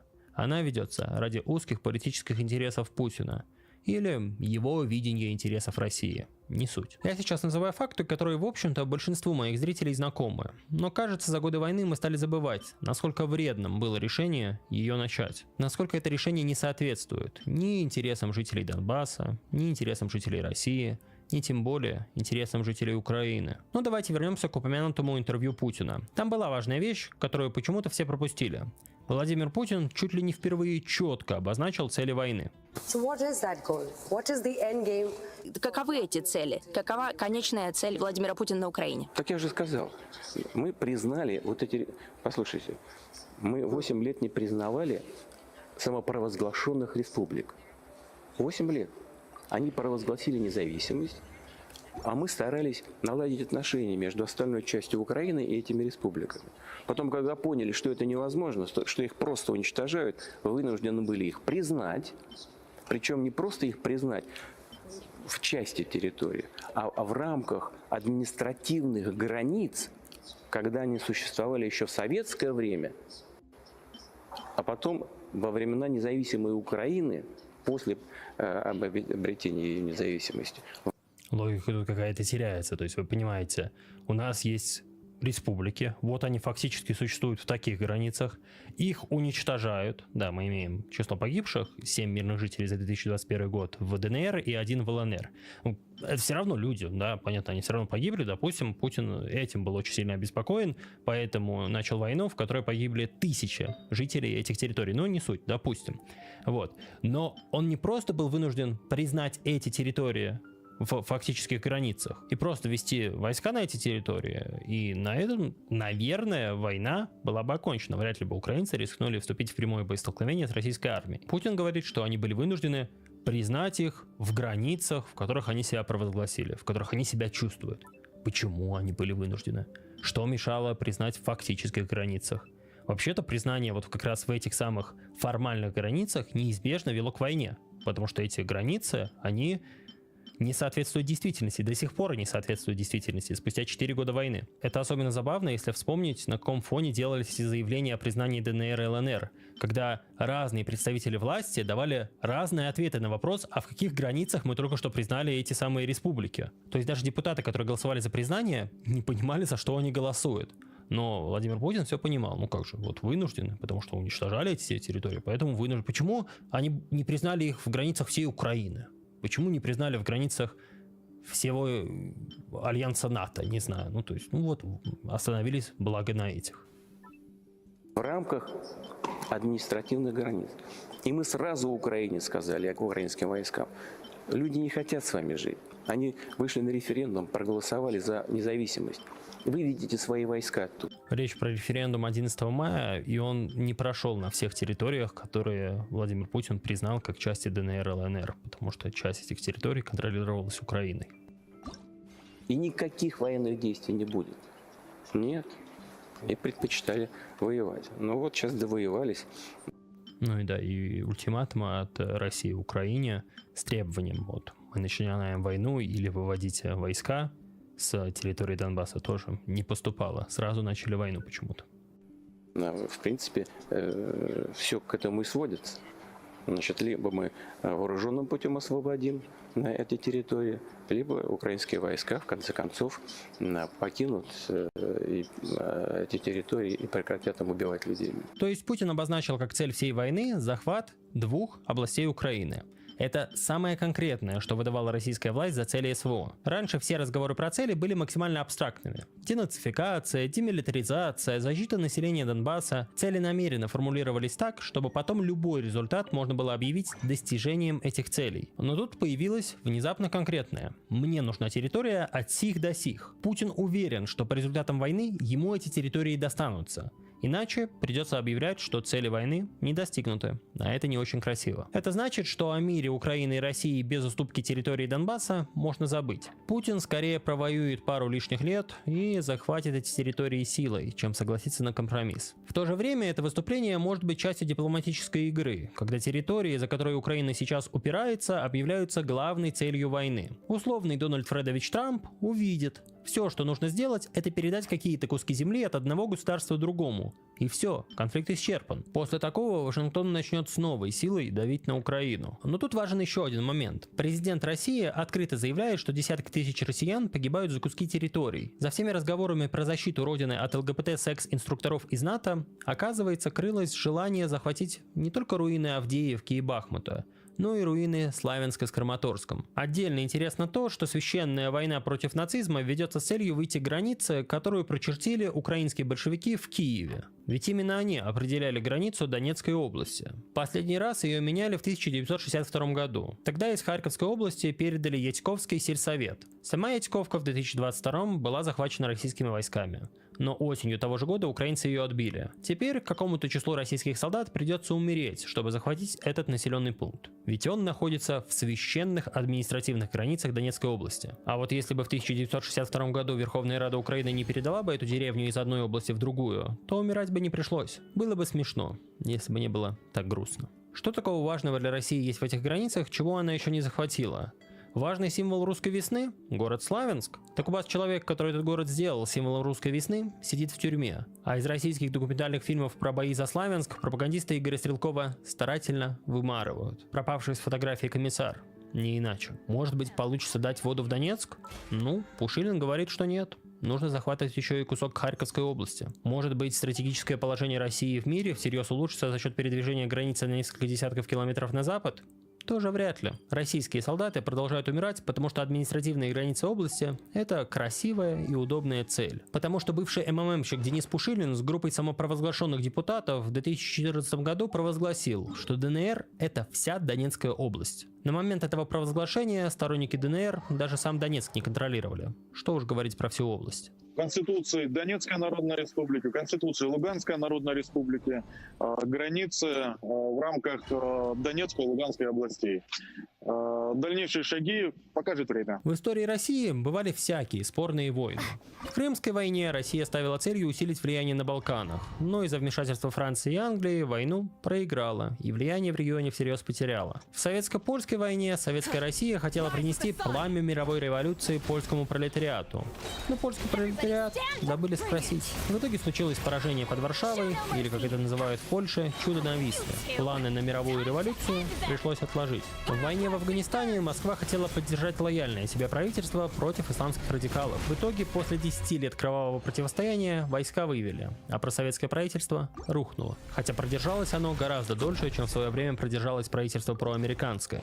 Афганистан стал травмой для советского и постсоветского общества. Бессмысленная война, на которой погибали молодые ребята. Такое представление доминировало в конце 80-х и все 90-е годы. Правда, число погибших за 10 лет войны в Афганистане было в десяток раз меньше, чем число погибших за неполные 4 года войны в Украине. В Первой Чеченской войне Кремль желал восстановить территориальную целостность страны. Нужно было поддержать оппозиционные лидеру Чечни Дудаеву силы и вернуть республику под контроль федерального центра. В итоге Чечня сплотилась вокруг Дудаева и против российских войск, которые воспринимались как захватчики. Дудаева российские войска ликвидировали, но Чечню подчинить так и не смогли. Армию пришлось вывести и пусть не юридически, но фактически признать независимость этой республики. Но знаете, что объединяет все перечисленные войны? Это однозначное поражение России. Такое бывает. Иногда вы проигрываете войны, и тогда вопрос, ради чего все это было, стоит особенно остро. Но формально, по очкам и территориальным приобретениям, война России и Украины, судя по всему, будет выиграна Москвой. Но вопрос, ради чего все это, остается все таким же острым, как если бы войну Россия проиграла. Аккуратненько отвоевали, аккуратненько разрушили города Донбасса, некоторые даже аккуратненько восстановим. Аккуратненько потеряли больше 150 тысяч мужиков ради аккуратненьких границ, аккуратненько начерченных Верховной Радой Советской Украины. Бабы аккуратненько нарожают новых. С аккуратненьким коэффициентом 1.4 аккуратненьких ребенка на аккуратненькую женщину. Настоящая аккуратненькая хирургическая точность от аккуратненького Владимира Путина. Как-то так. Спасибо, что досмотрели это видео до конца. Если вы хотите поддержать выход подобных работ, то можете подписаться на Patreon или Tribute. Там регулярно выходят эксклюзивные ролики для моих жертвователей. Также подписывайтесь на мой телеграм-канал. Там я сам пишу все посты, комментирую новости, пишу об истории, а иногда просто дурачусь. Пишите комментарии к видео, я большинство комментариев читаю, на многие отвечаю. Ну и не забывайте подписываться на канал и ставить лайк, если ролик вам понравился. Это поможет распространить его среди других людей. Как-то так.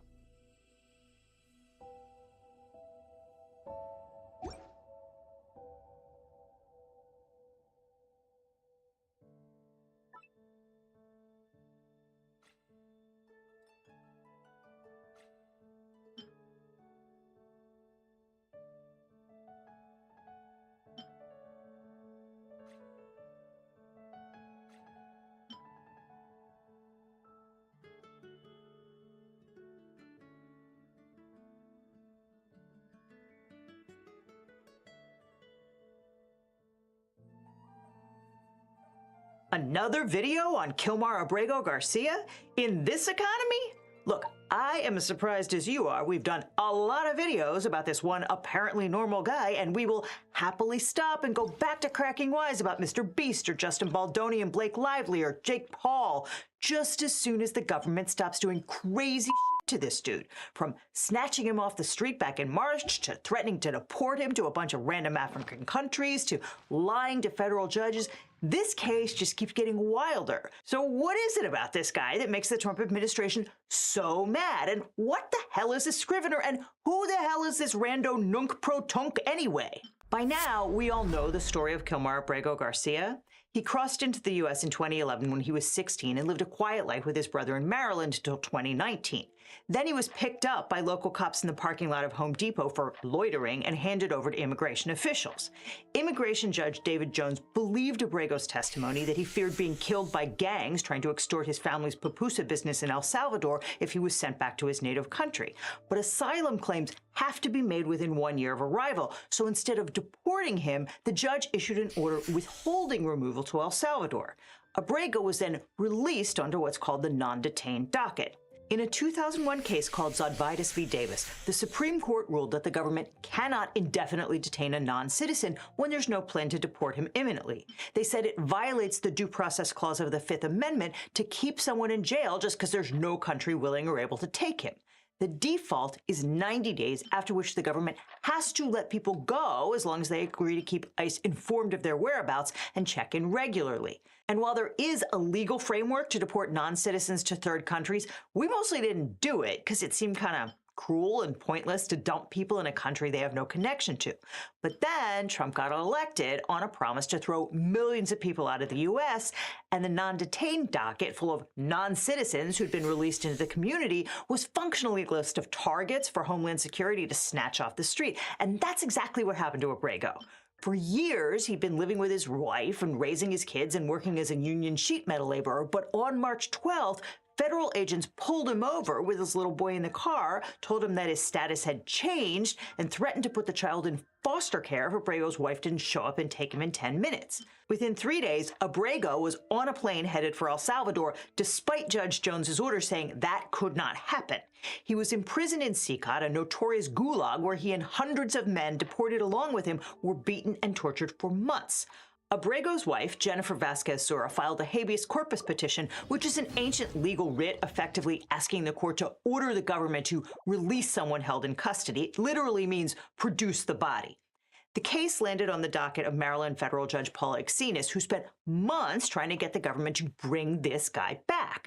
First, lawyers for the Justice Department admitted that Abrego had been deported in error, but almost immediately they pivoted to claiming that Abrego was a dangerous criminal who was exactly where he should be and who would never walk the streets of the United States again. Kilmar Abrego Garcia is an illegal alien, MS-13 gang member, and foreign terrorist who was deported back to his home country. For months, the DOJ told Judge Exinas that it was impossible for the U.S. government to get Abrego back, and they stuck to that line right up until June 6, when he miraculously showed up at the border and was arrested on charges of human trafficking in Tennessee. At that point, the government moved to dismiss the habeas case on the ground that they had, at long last, produced Abrego, and that would have been extremely convenient, since it would have put an end to that contempt inquiry Judge Exinas was conducting into all the apparently untrue things the government told her about how Abrego wound up on that plane and how it was simply impossible to bring him back. Judge Exinas said, hell no, and that inquiry is ongoing. And right about here, you may want to Google the Chekhov's gun principle. We are living in some very weird times, and so now is probably a good moment to wipe away all your personal and private information off the internet.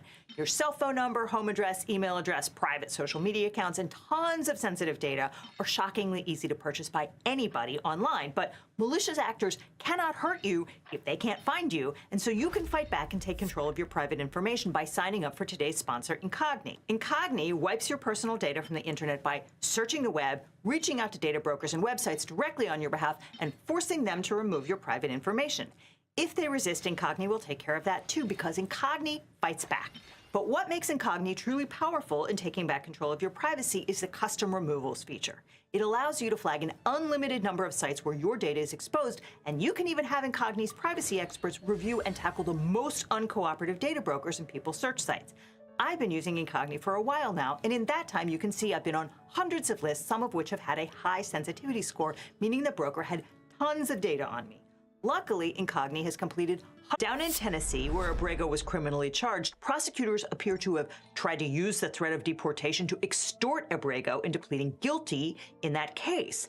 After the court released him on bail, prosecutors offered him a deal. If he would immediately plead guilty, they would deport him to Costa Rica. They produced a letter from Costa Rica's public security minister, Mario Zamora Cordero, attesting that the country would accept him as a refugee and not send him back to El Salvador. If he refused to plead guilty, though, the offer offer of deportation to Costa Rica would be off the table forever.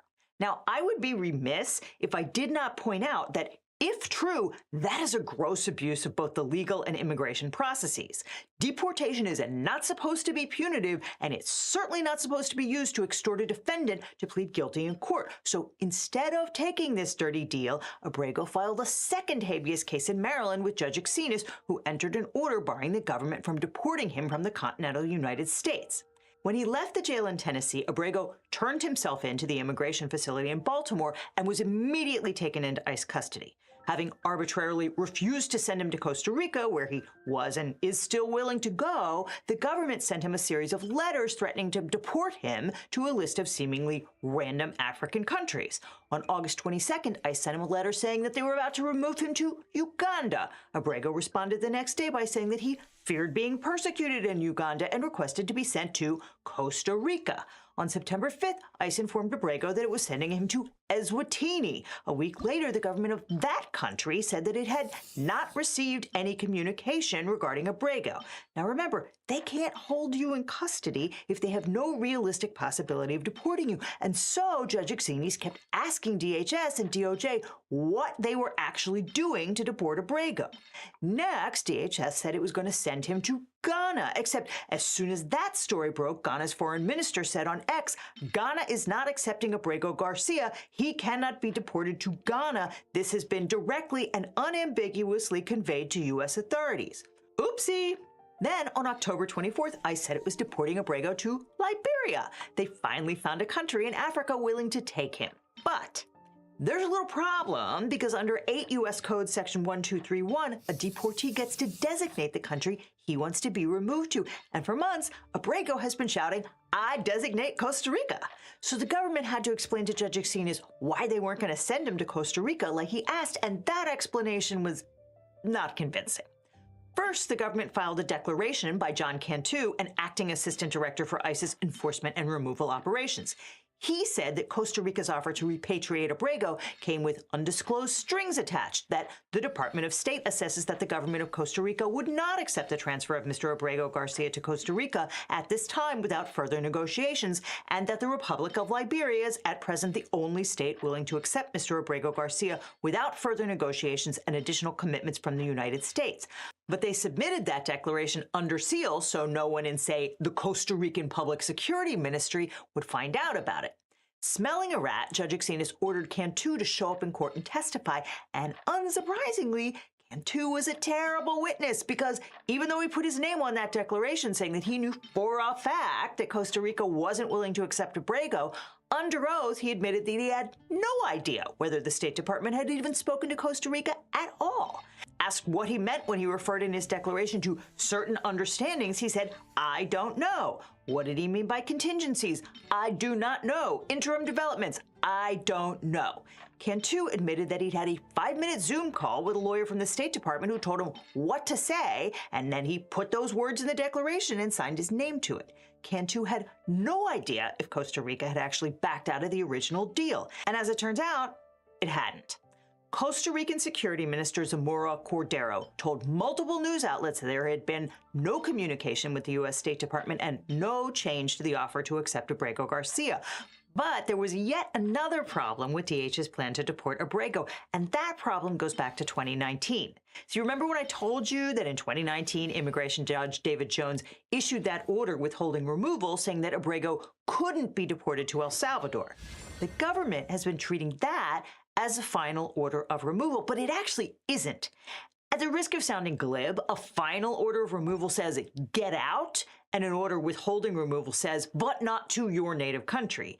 And here, no one is quite sure whether the get out part ever happened. If there was a final order of removal in the file 6 years ago, it isn't there now.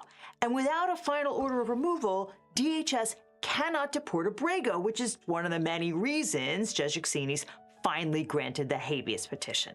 On December 11th, the judge ordered the Department of Homeland Security to release Abrego from custody because you can't deport someone without a final order of removal. The DOJ tried to argue that the final order is implied by the existence of a withholding order, but the Fourth Circuit and the Supreme Court have said otherwise, and even if he could be removed, DHS would still have a Zydvitas problem because clearly the government has no actual plan to deport him. As the court said, if DHS had wished to remove him, they certainly could have as early as August 21, 2025 to Costa Rica. Instead, they serially notified Abrego while he sat in ICE custody of his expulsion to Uganda, then Eswatini, then Ghana, despite the fact that none of these countries were ever viable options, and at least two had not even been asked to take him. And all the while, they took no steps to remove Abrego Garcia to the country which had offered to take him, Costa Rica. Obviously, the point of this exercise wasn't to deport him, since he's willing to leave for Costa Rica today. The point is to send him someplace maximally unpleasant where he doesn't want to go. Keep that in mind when you see stuff like this. When he becomes deportable, he is going to get deported, and he needs to be deported now. That's Greg Bavino, who calls himself the Commander-at-Large of Customs and Border Patrol. He's a character. But the fact of the matter is that DHS could have deported Abrego any time during the past 4 months. It chose not to because Costa Rica's not cruel enough. And so Judge Axinis ordered ICE to let him go home to his wife and kids, which should have been the end of the matter. Let the man spend Christmas with his family, but it wasn't. On December 11th, the very same day that Judge Axinis granted Abrego's habeas petition, he got 2 pieces of mail from the immigration court in Baltimore. The first was an order signed by an immigration judge named Philip Taylor. It noted a, quote, scrivener's error in the 2019 order withholding removal. A scrivener's error is like a typo or a clerical error. It goes back to a time when legal documents were written out by hand. You can usually go back and fix an obvious goof in a legal document. It's not a big deal. But that's not what happened here. Instead, Judge Taylor purported to correct a scrivener's error in Judge Jones's 2019 immigration ruling by inserting a final order of removal in the original document, and he purported to backdate that language 6 years. See where it says, these corrections are hereby issued nunc pro tunc? Nunc pro tunc is Latin. It literally means now for then. It's a way of treating something as if it took legal effect earlier, and it happens all the time, but not like this. The immigration judge is just using, or some might say abusing, these legal doctrines to magic up an order of removal where none existed. The second piece of mail was an order from ICE instructing Abrego to report at 8 a.m. to the Baltimore office, where he'd presumably be taken back into custody now that the scrivener's error had been corrected, nunc pro tunc. Once again, Abrego's lawyers raced back to Judge Axinis with a motion for a temporary restraining order, and once again, the judge issued emergency relief just a few hours later, telling DHS not to deport this guy. She consistently referred to Judge Taylor's order in sarcasm quotes, and she pointed out that backdating the removal order nunc pro tunc wouldn't help DHS because they would still have a Zydvitas problem, only worse. Remember, under Zydvitas, the government gets 90 days after the removal order to hold a non-citizen and figure out where to deport him. Hot tub time machining the removal language back to 2019 only means that the 90 days expired almost 6 years ago, and so, for the time being, Abrego's with his family. He checked in at the ICE facility in Baltimore and walked out a free man. An ordinary guy fought the system and won, at least for a little while. Estoy aquí como un hombre libre y siempre recuérdenme así, con la cabeza en alto. I stand before you as a free man, and I want you to remember me this way, with my head held up high. Like the man said, keep your head up, and don't ever let anyone tell you the law doesn't matter. Now, all this highlights why it's so important to get a great lawyer when you're dealing with your own case. Now, after I started this channel, every week I'd get hundreds of comments and emails from viewers who are dealing with legal problems, and they'd ask, can you help me find a lawyer, or how do I know if this attorney is any good? And there's a massive gap in our justice system. It's that people don't know how to find the right lawyer for their specific situation. They're scared, they're overwhelmed, and they end up doing nothing or hiring the first attorney who calls them back. And that really bothered me. So I started to wonder, what if there was a different way? What if we could build a law firm that actually lived up to the values that I talk about on this channel? Transparency, accessibility, and putting clients first instead of chasing billable hours. A firm where you don't need to pay anything up front, and your lawyers only get paid if you do, to maximize your opportunity for justice. So a few years ago, I decided to fix that problem.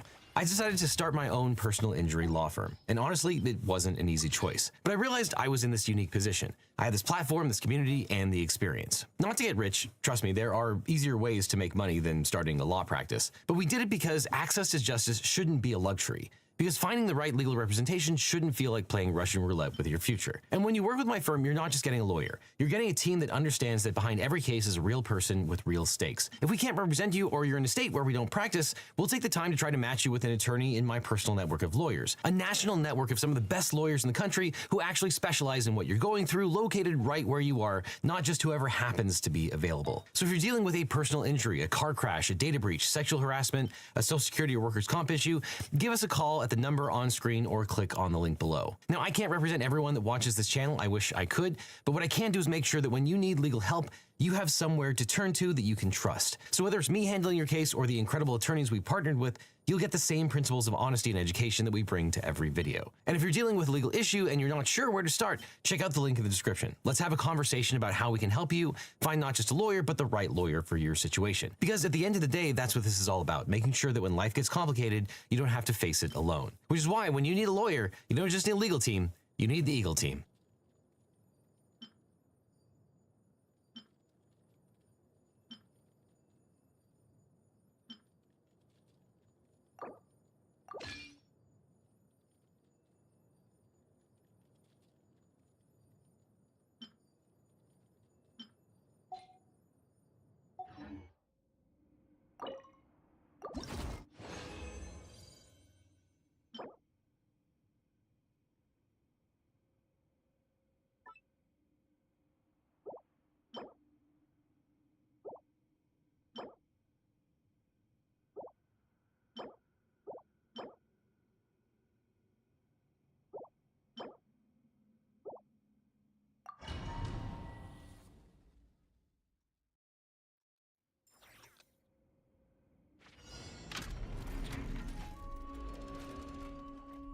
I took a very old vise and turned it into the probably nicest working vise ever. And in this video you will see the full restoration, a new paint job and the 2 upgrades I did that made this possible. It's a Garand L with 125mm wide jaws, opens to about 23 centimeters and weighs 38 kilograms. If you wonder where this vise came from, my colleague Robin saved it together with a couple workbenches from a company that was sorting out old stuff. This vise was in use for probably 40 years and no longer needed or replaced. But the way it's built, it's pretty much indestructible. First thing I try to do is to get this rotating base moving again. It's kind of stuck and prevents me from getting out these bolts. Everybody stand back! This won't stay there. This won't work, so let's try removing the bolts that hold it together. I thought so.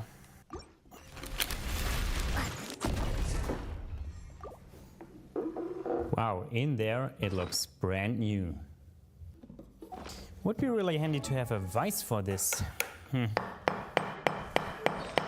It does move. The third one is still stuck, but I won't reuse them, so...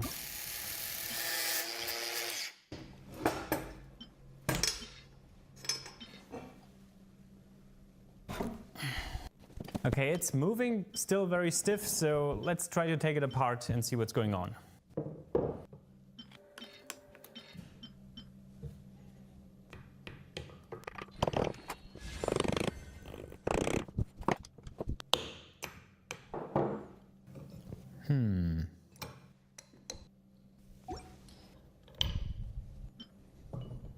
Oh, it's a tapered surface. Yeah, and probably just a lot of old grease that was causing the hard to turn nature. This lever then must be a cam that pulls on this bolt as I turn it.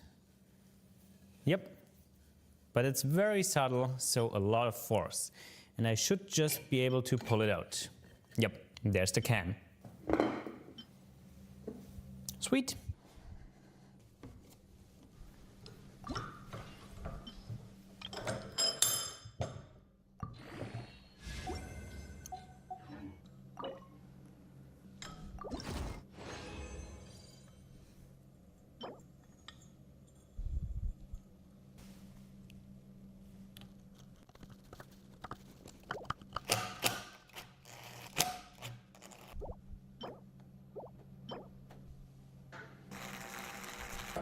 The screw seems to be fixed in place with a pin in this hole, as it pivots around this hole when I wiggle on it.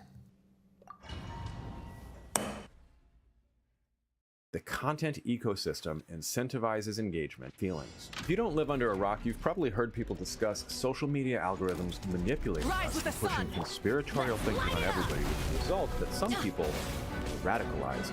Often, the way it's discussed is with conspiratorial thinking. They claim that YouTube or Meta or TikTok or even that specific people like Zuckerberg or Luthor are manipulating youth. Now, I'm very wary of conspiracy theories because I know where they all end up. But I'm also wary of them on more principled grounds. I do science, and conspiratorial thinking is an extreme form of the opposite. But what I want to talk about today is a way that the radicalization pipeline is real and how we are, potentially, being manipulated, but there's also kind of no manipulators. Maybe the real manipulators were the friends we made along the way. We're self-radicalizing with increasingly extreme language and glorified magic 8 balls. And I'm going to pull back the curtain and show you how I, your trusted science edutainment parasocial zaddy, have been incentivized to radicalize you. Not for any specific cause either, just whatever flavor of extreme you're most into. No jokes in the comments about how Language Zaddy wants to know what you're into. If you're new to the channel, I'm Dr. Taylor Jones. I've got a PhD in linguistics from the University of Pennsylvania, and on the channel I discuss everything related to language, linguistics, language learning, and culture.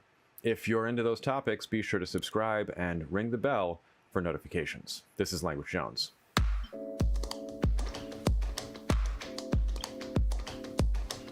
I'm trying to make an intentional practice out of repeating the foundations of the scientific method on the channel because it's important and it's not taught well, and it's basically the antidote to all of this manipulation. Linguists do science, at least most of us. I guess that's an empirical question. But at its heart, the scientific method requires two very simple things. You have to formulate your ideas in a way that can actually be tested somehow, and this is the hard part, you have to try to disprove yourself. I pissed off a lot of lawyers last time. They left me comments and some emailed me when I said that lawyers try to prove a position using whatever best supports their argument and ignore the rest. But good scientists are constantly trying to find more and more inventive ways to testably disprove themselves. What this means is that the truly great scientist is no fun at parties. The reason I bring this up is that there's a lot of scientific evidence that this is not a normal way of thinking. No shit. But this is important. We naturally fall into ways of thinking where we look for connections and we look for meaning. And we're not too picky about actually thinking it through logically or trying to disprove it. We love stories. We love things that make us feel strong emotions, especially if there's a hint of danger. All of this plays into social media algorithms. A while back, I was selected for an EduTuber Accelerator. It's a program to teach educators how to more effectively compete in the algorithmic marketplace so that we can actually educate a larger audience. And no, they did not find it funny when I pointed out that EduTuber Accelerator sounds evocative of a potato cannon. And one big thing I learned, and this was borne out in the data after implementing it, is that my videos do better when I subtly manipulate your psychology. If I have high valence emotional words like, say, revealing or strange, my videos do better than if I just make a title that's what I'm going to talk about. If I have a nice haircut and a trimmed beard, which I'm realizing I didn't do this time, my videos do better. Of course, if there's a woman in the thumbnail, the videos do even better, especially if I go with a word that has a dual valence like revealing. What this means is that due to the attention economy, we are all incentivized to, at a minimum, use more colorful, some would say more extreme, language. I'm doing it here on purpose.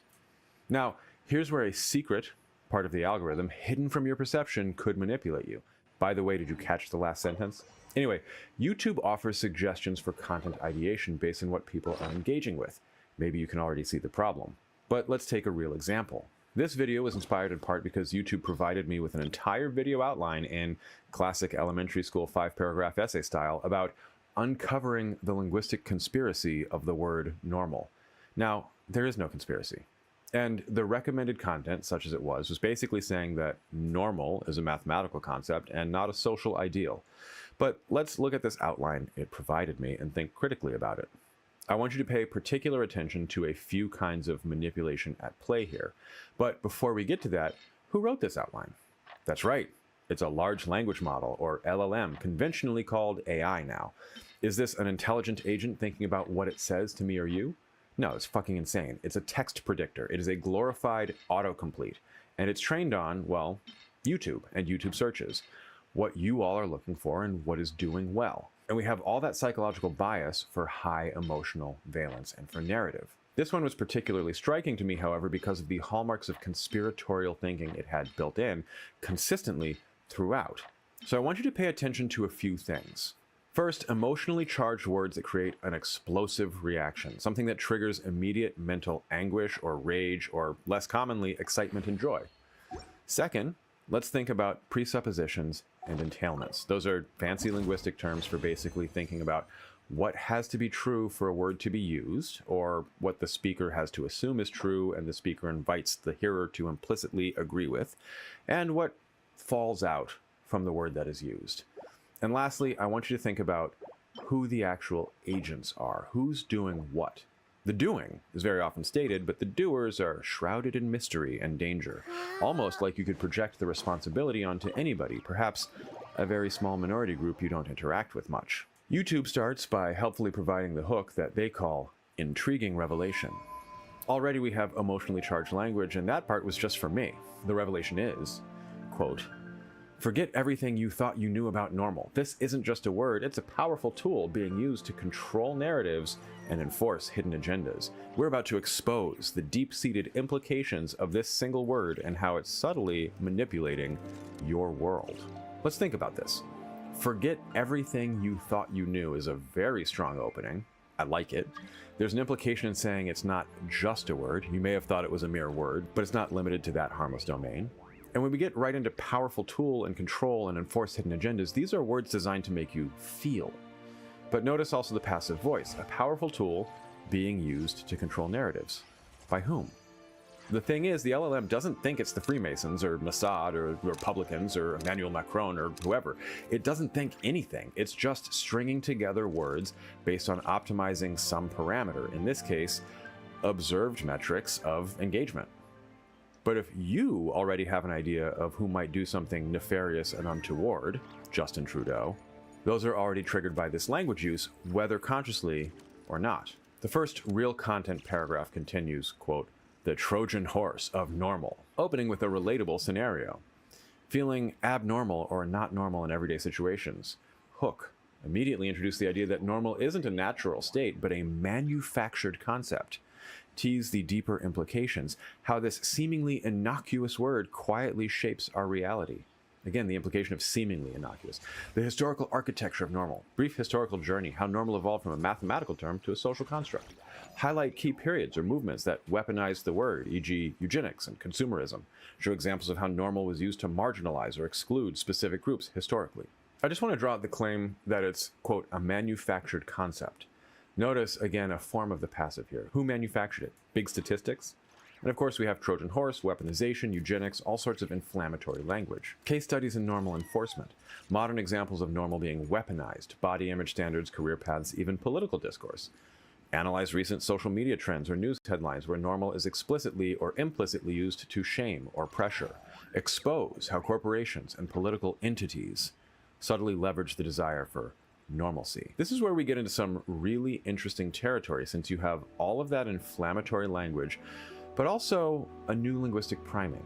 And keep in mind, this is generated for content creators to fill in the actual content. But if I see enforcement and weaponize, and then I'm told to link it to political entities, I don't know about you guys, but I only really see one thing referred to in online discourse lately as an entity. That might be all that's necessary for another creator to repeat stock talking points created by the KGB in the 1960s to discredit the entity they were afraid was aligning with the US. And here's a good place to say that, yes, there are sometimes actual conspiracies and political manipulation, so it's all the more important to think critically about the information that we consume. In the last two parts of the proposed structure, we get into some really interesting territory because the tone shifts to a sort of liberatory politics of freedom and emancipation. It goes on, breaking the chains of normal, strategies for identifying when normal is being used manipulatively. Empower viewers with actionable steps to challenge and redefine their own normal. Introduce concepts like neurodiversity, body positivity, and alternative lifestyles as direct counter-narratives. This is where you get high emotional valence still, but about breaking chains, redefining, emancipating, and empowering. And the last is, in my opinion, the most dangerous. It goes, reclaiming your reality. Emphasize the freedom and power in embracing individuality beyond imposed normalcy. Imposed by whom? Call to action. Encourage viewers to share their own experiences with normal in the comments. Final thought. See how I'm manipulating? I'm asking you to leave a comment.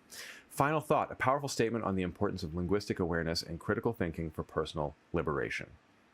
So, reclaiming is a very interesting word, and it has the presupposition that your reality has been taken.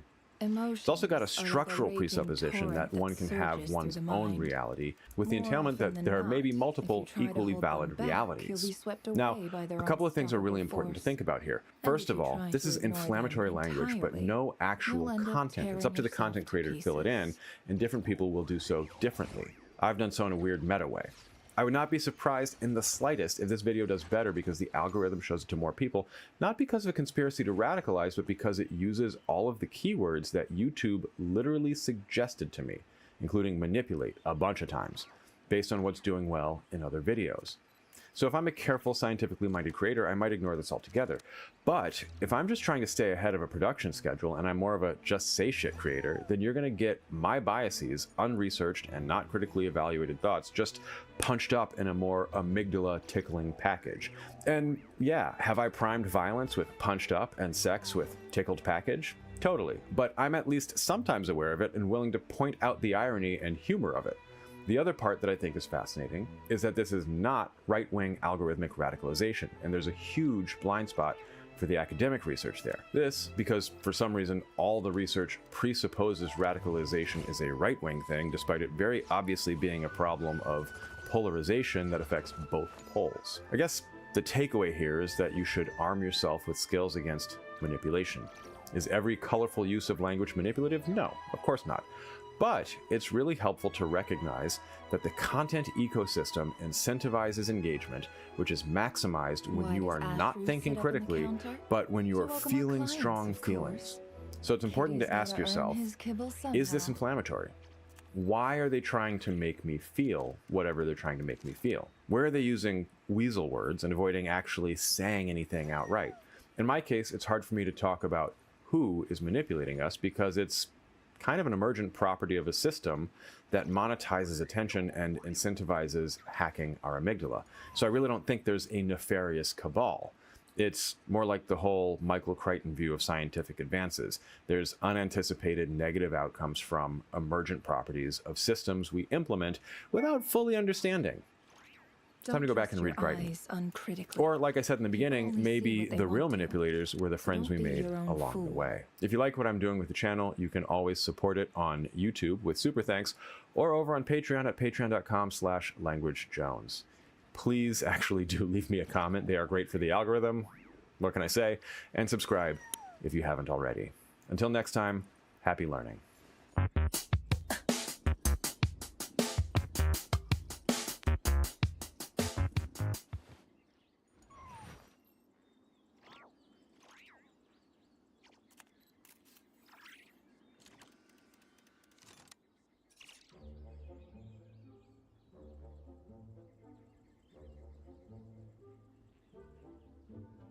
Why does Ashru sit up on the counter? To welcome our clients, of course. A kitty's gotta earn his kibble somehow.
Back in the day, the Sims franchise wasn't just one of the biggest in gaming, it was one of the highest quality. Each release innovated on the last, with nothing but the highest of praise.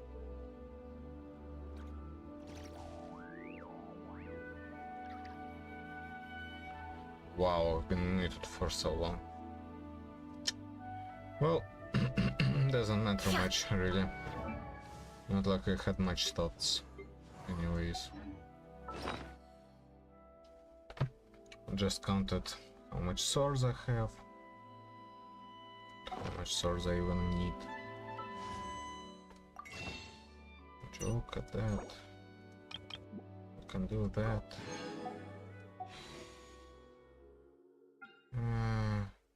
6 days.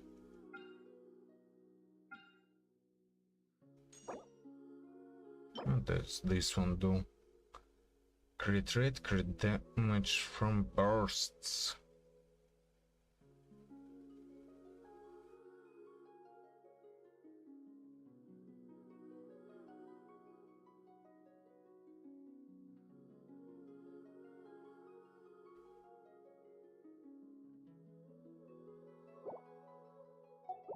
Really weird one. Really weird bow. I wish Venti had we still had access to the Ventus bow. Alright, that's going to be it for the stream.